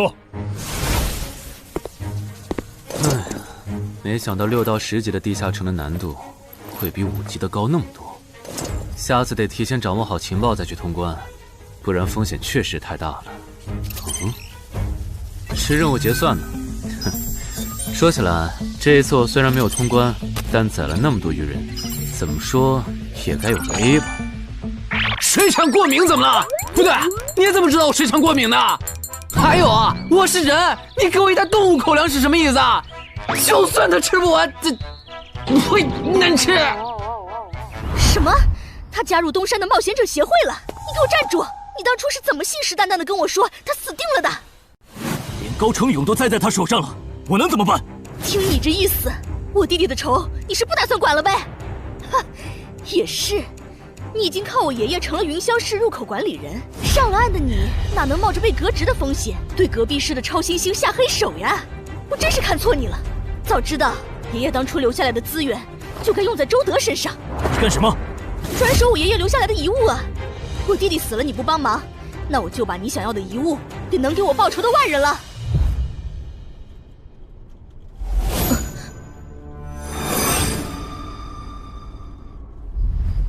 361、362、363。安然，黑市上出现了个你可能会感兴趣的悬赏。内容。有人用传说级冒险者的遗物作为奖品，悬赏东山市某位超新星的命。徐茂又惹到谁了？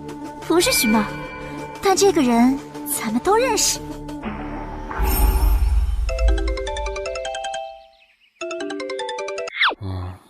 喂，陈海哥，你被人盯上了。我知道呀，这问题不是已经解决了吗？这次不一样，有人在网络黑市高价买你的命。哎呀，你别不当回事！发出这则悬赏的人出价很离谱。我哥说，如果不是你救过我，他说不定也要分一杯羹。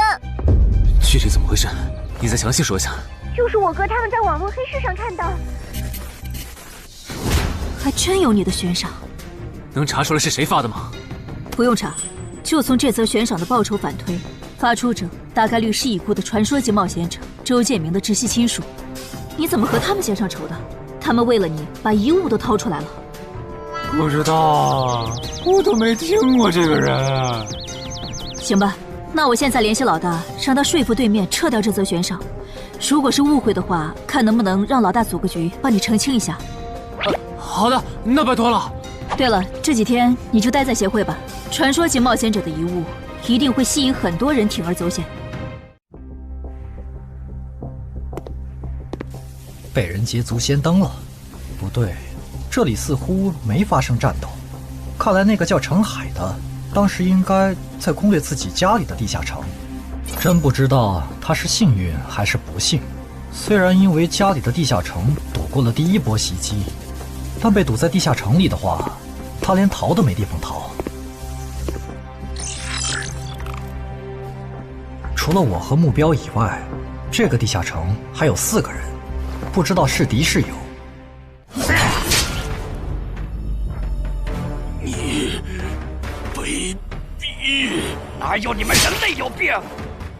我不就派了个斥候守在出口吗？至于让你们杀过来吗？搞得我现在受伤不说，手底下的兵也被消耗的差不多了。如果昨天那个冒险者又回来了，不行，留得青山在，不愁没柴烧。这点不能待了，得赶紧走。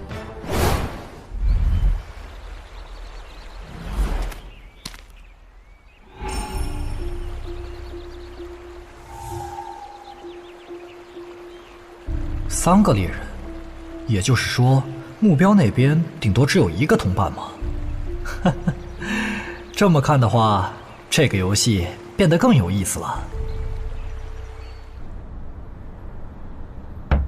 安教练，你找我？对，程海被悬赏的事，你知道吧？知道。那正好，你给程海打个电话，如果他不知道自己被悬赏了，随便挑个6到10级地下城，邀请他和你一起打。剩下的不用我说，知道该怎么做吗？徐茂打过来的，肯定因为悬赏的事。不知道他是来提醒我的，还是来试探我的。哎呀，算了，还是不接了。反正家里地下城入口这次肯定是暴露了，要是之后问起来，我就说在攻略家里的地下城。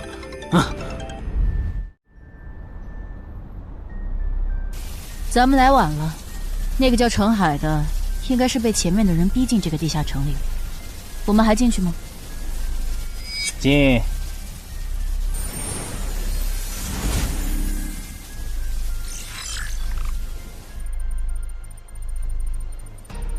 又进来2个人。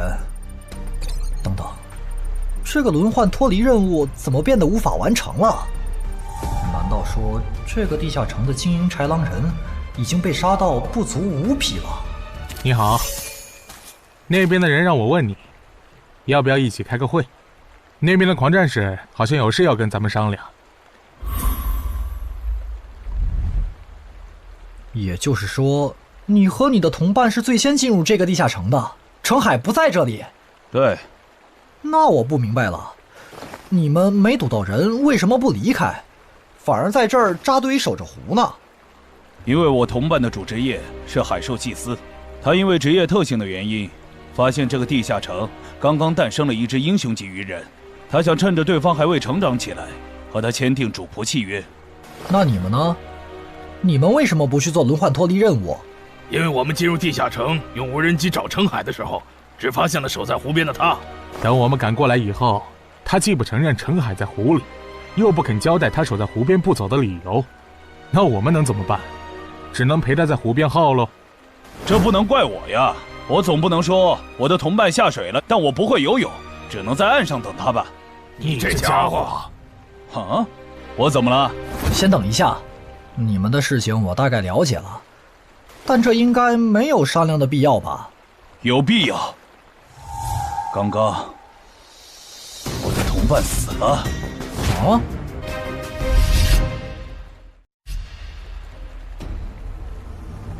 力量涌上来了。这样的食物外面有很多吗？除了偶尔出现的人类冒险者，附近的森林里还有一批豺狼人。很好，把他们带过来。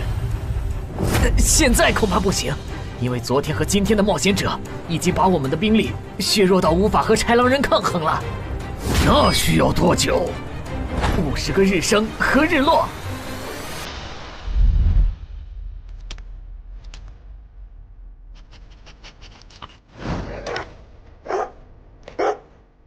没想到独狼闪怒竟然死在了这个地下城。他不是一直这样忙吗？遇到克制自身的地下城，就会因为没有人帮他兜底而陨落。是这个道理，但这白痴为了断其他人的后路，单独猎杀豺狼人，结果把自己给玩死，是我没想到的。那我们之后怎么办？鱼人的孵化池大概率在水中，我们的职业和奇物都不适合在水下作战。完不成脱离任务的话，我们会被困在这个地下城的。这个地下城的最大挑战者数是15，除了我们和这个白痴以外，还有12个名额。只要其中有擅长水下作战或者能帮助我们完成脱离任务的，我们就能脱离。所以，回出口。我都说多少遍了，我的同伴是海兽祭司啊！这个职业的水下作战能力很强，以他的实力，不可能连逃回来都做不到。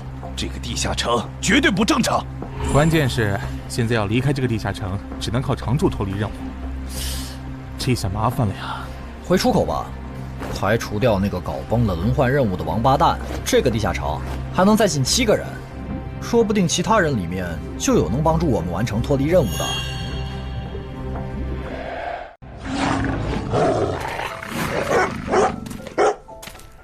刺杀者王二，他不是去月省了吗？怎么会出现在这里？你们得手了？没，目标可能根本就没进来，咱们被耍了。可以啊，海哥，我还是第一次听说有6级冒险者的悬赏金能和史诗级器物挂钩的。这又不是什么值得骄傲的事。而且，不管从哪个角度看，官方冒险者被公开悬赏这件事都太奇怪了吧？你这么一说，倒确实是。虽然冒险者适用的法律和普通人不太一样，但官方冒险者被公开悬赏这种事，我也是第一次见。因为悬赏的发起人很特殊，他是已故传说级冒险者周建明的孙女，而周建明就死在天门入口翻船事件中。好痛啊！上吧！所以，战死在天门的周建明的后人才会继承遗物，拥有诸多特权。对，又因为周建明的孙子死在了坟场，而你又救出了2个本不可能活着的一般市民，堵死了他弟弟的生路，所以周建明的孙女才会迁怒于你，想要你死的。照你这说法，我们的矛盾岂不是化解不开了？那倒不至于，老大已经约了民省负责人，也就是周建明的旧友，还有发布者，一起谈这件事情了。快的话，下午就能谈出个结果了。我们没来晚吧？没，刚刚好。嘿嘿，那就好。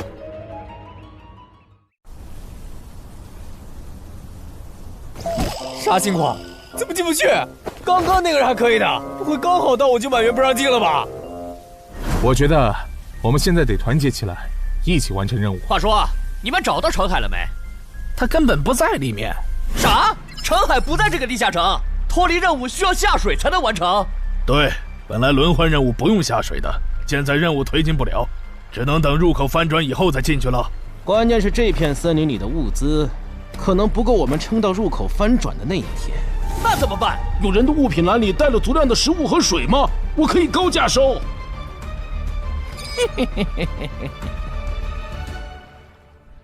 本来也没抱多少希望，不过没想到连刺杀者王二那样的高手都被困在这个地下城里。这样看，少了这些竞争对手，等我完成脱离任务出去以后，说不定真的可以燃制周建明的史诗级遗物了。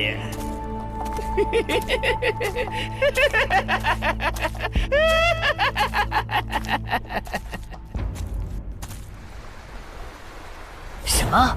有远方的鱼人部落派使者来拜访我们？是的，对方自称是寇涛鱼人的大祭司。大祭司？吞噬者大人，要和他见一面吗？见，不过以防万一，把放出去的鱼人都叫回来吧。寇涛鱼人嘛，我还真挺想知道他是怎么找到我这里的。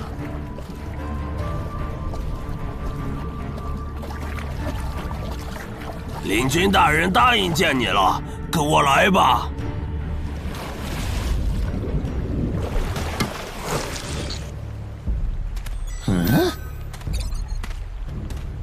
这就完成脱离任务了，真是得来全不费工夫。你在看什么？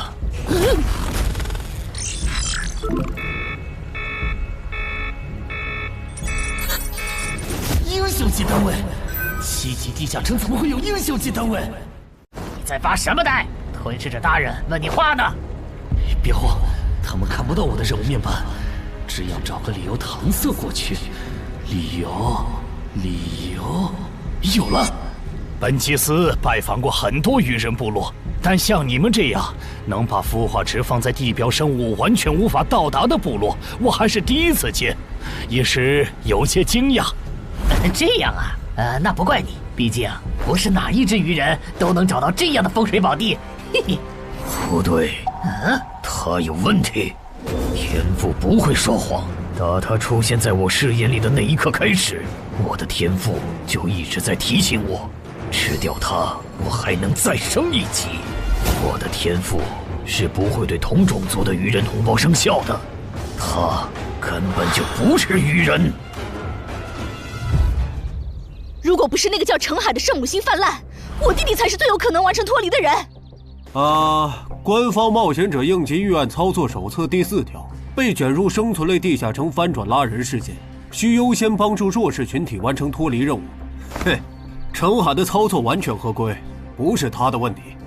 但他那个时候还不是官方冒险者。周畅，你先别说话，我就问一个问题。您说，如果一切顺利，你觉得程海能成长到哪个程度？优秀的中间，独当一面的地区负责人，还是传说？以散人冒险者开局，1个月到6级，还单杀了新兴猎手高成勇。不管从哪个角度看，程海都比同期的我要强。再结合他在坟场的表现，我觉得他至少都能胜任地区负责人，甚至有望冲击传说。好，那这事儿就这么算了。我这边稍后会督促华东委托集市的负责人下掉那则悬赏。黄伯伯，差不多得了。我之前看在建明哥的面子上，一直纵容你和你弟弟，但再怎么照顾也是有限度的。我们这一边的传说种子，可不能因为你的一己私怨而夭折。程凯哥，好消息！你的悬赏被撤掉了。好呀！哎，程海的悬赏没了，这才24小时不到吧？谁这么效率啊？看来只是悬赏被撤回，不是有人有事。他刚微信回我了。所以是郑仁君出面私保了吗？没想到他这么看好这个新人。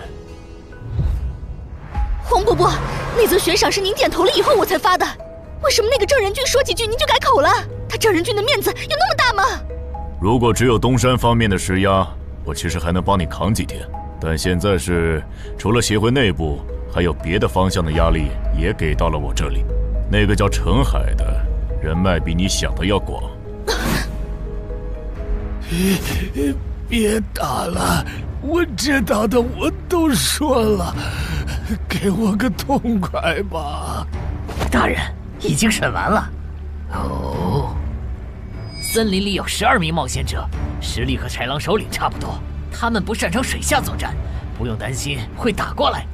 现在被困在森林里，无法撤离。森林里食物少，撑不到50天，有点意思。这位就是东山市的入口管理者邓仁君，你的事就是他出面说和的。谢谢郑哥。客气。虽然华东委托集市已经撤掉了针对你的悬赏，但保险起见，未来2个月你还是别出这栋楼了。外面指不定会有高等级通缉犯冒险来杀你，然后找悬赏发布者领赏。有道理，那我不出去了。等一下，那悬赏陈海哥的人呢？这种坏规矩的事儿，他难道就没有处罚吗？发布者毕竟是周建明的孙女，官方不太好处罚她。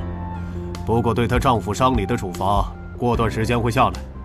她应该当不了云霄市的入口管理者了。周建明遗物的保管权现在归民省负责人黄省了。虽说所有者还是周昌，但以后交易赠与都得在黄省监督下进行，这样他就没法再给你使坏了。对了，我家有一个7级的地下城入口，距离反转还有50天。既然未来2个月我都要住在这里，那我用不上了，我选择上交。什么？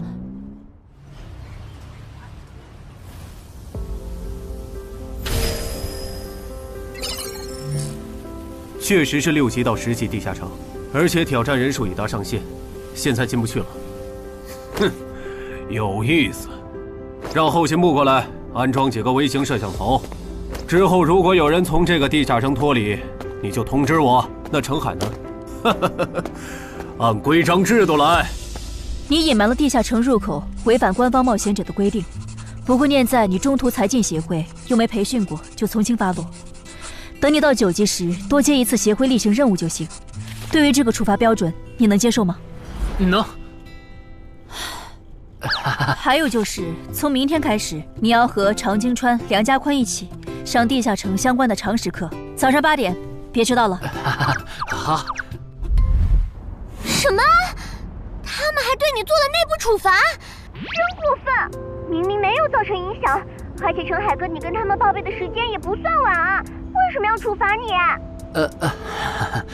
因为相关条例就是这样，而且他们的处罚程度也很轻，所以也还好吧。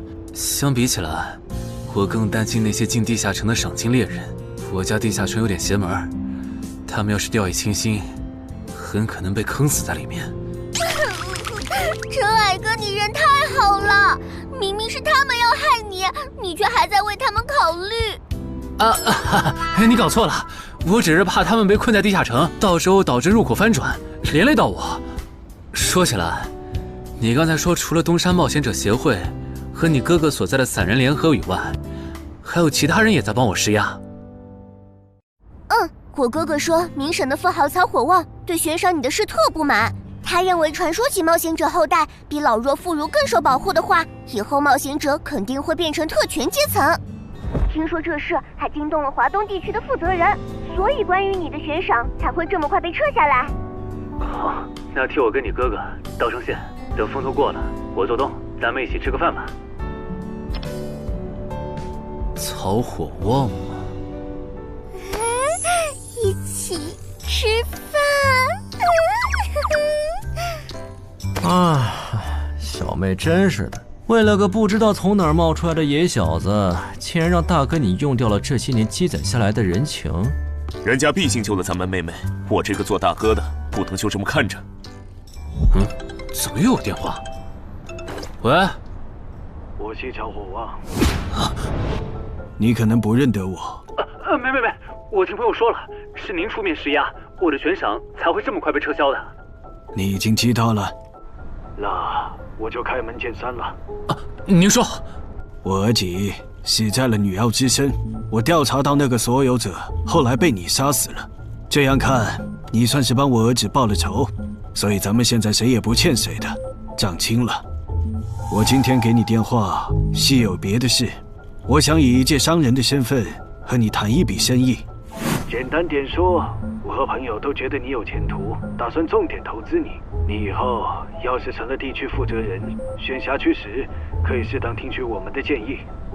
如果你觉得可以谈，咱们线下细聊。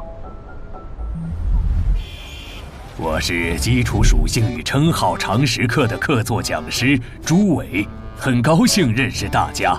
开始前，我想问大家一个问题：你们觉得对于新人冒险者来说，力、敏、体、智、感、魅这6种属性哪个最重要？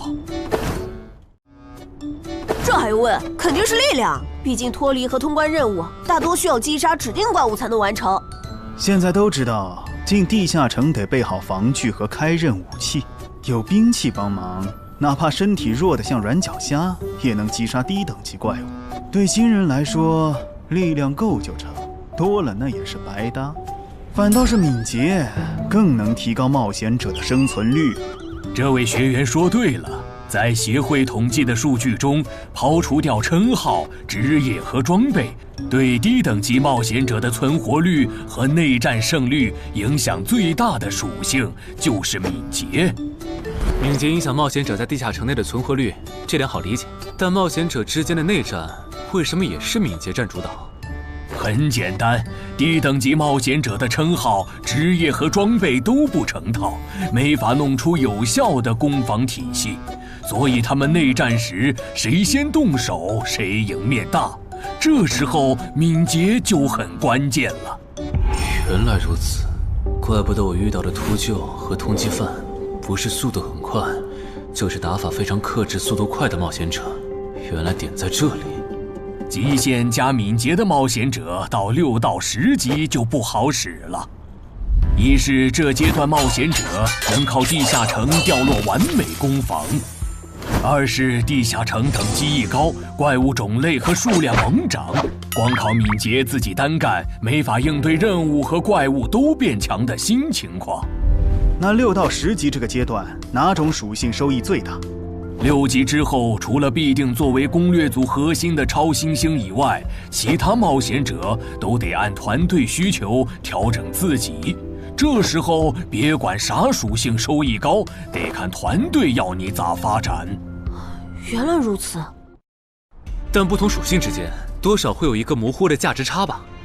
比如同样是1点属性，加在感知和加在力量上，谁更划算？这个确实有。目前公认的排序是：魅力大于感知，大于智力，大于体质，大于敏捷，大于力量。魅力最高，为什么？我也不知道。不过这个排序是传说们公认的。作为金字塔最顶层的冒险者，他们的判断必定有其缘由。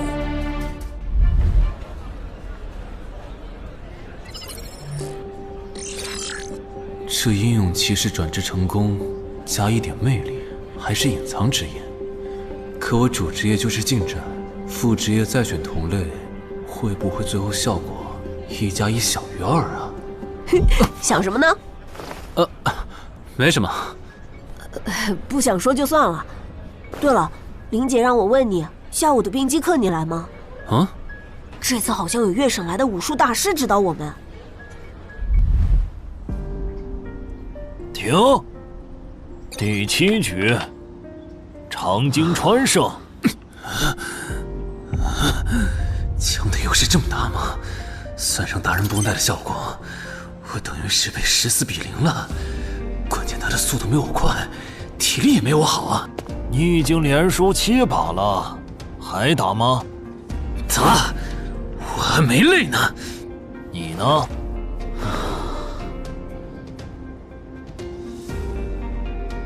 打！好，休息3分钟，然后继续。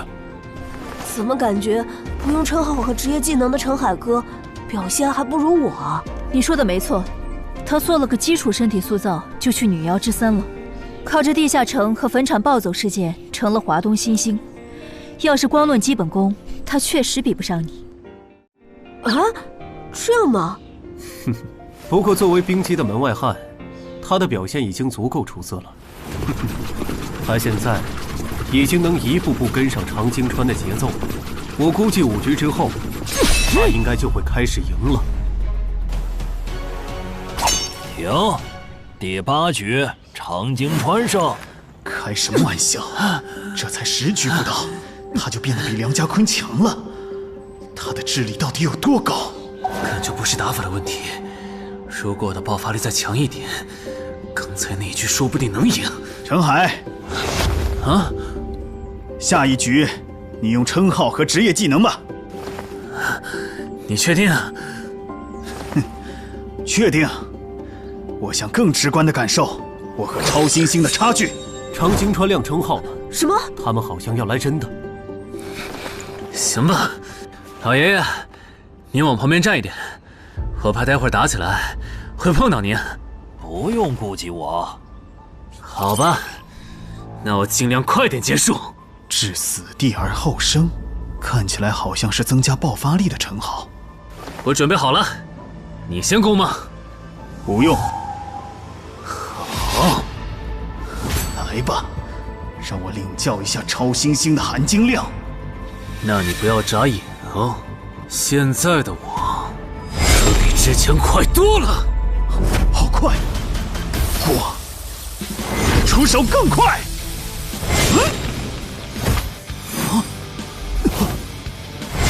不可能！好快！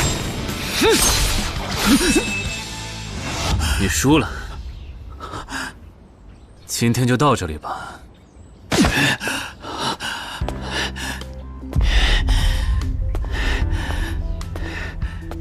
喂，我完事了，换班换班。我和他的差距原来这么大吗？其实你枪练得不错，出手的那一下，就算是我年轻那会儿，也不见得能躲掉。别灰心，你只是运气不好，遇到了能阅读你下一步动向的特例。阅读下一步？展开来说就是，人在出招时破绽最大，能抓住这个瞬间的人，轻松就能无招胜有招。使用者必须要在对手出招前阅读到对方的下一步动作。有这份眼力的武术家呀，还在世的不超过5个人，所以你输得不远。陈海哥，你刚才那招叫啥？好酷啊！没想到一个没练过武的门外汉，竟然也能掌握这一招。他真的只是个普通的冒险者吗？陈海哥，你也太牛了吧！你是没看到败给你以后，常金川的臭屁男的脸色有多……臭屁男？常金川，我可以坐在这里吗？当然可以。其实，我原本是把你当做我的竞争对手的，但现在看来是我没眼力见了。以你的实力和潜力，东山这种小地方根本就留不下你。这不明摆着吗？坟场那种全球公认的 bug 级地下城都被陈海哥打通了，他肯定不会自降身份来跟咱抢下任东山市入口管理者的位子呀。说不定到那个时候，他已经是一手负责人了。喂，等一下，你说他以后能成为传说级冒险者，我不反对，但一手负责人，这俩人真吵啊！啊，你问我副职业怎么选？哎，对，我这不是6级了吗？之前探索地下城的时候，发现冒险者面板升级了，除了在用的职业以外，我还可以再激活一个副职业。但我不知道副职业该怎么选，所以来问问你。哦，这个在主副职业常识课上会讲。不过你既然问了，那我就简单说下。一般来说，冒险者主职业分常见和隐藏两种，常见职业很多，进阶方法也大都搞清楚了。你的主职业要是常见的，去内网一搜就知道和哪个副职业最配了。那如果主职业是隐藏职业呢？果然，你是隐藏职业。隐藏职业因其获取难度，目前协会只掌握了个别职业的最优路径，其余的就只能凭感觉来了。啊？凭感觉？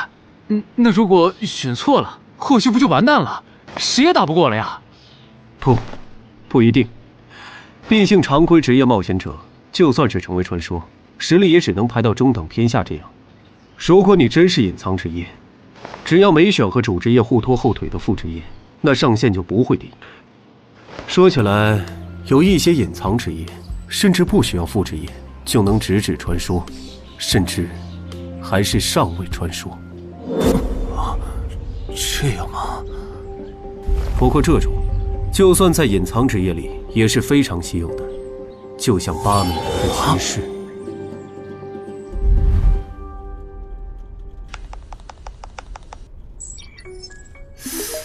内网竟然没有死亡行者的相关资料，那看看英勇之骑士吧。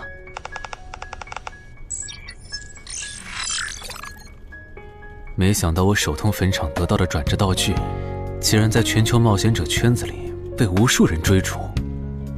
看他们的评论，这个转职徽章除了挑战难度高的离谱以外，没有别的缺点，而且挑战次数也没有限制。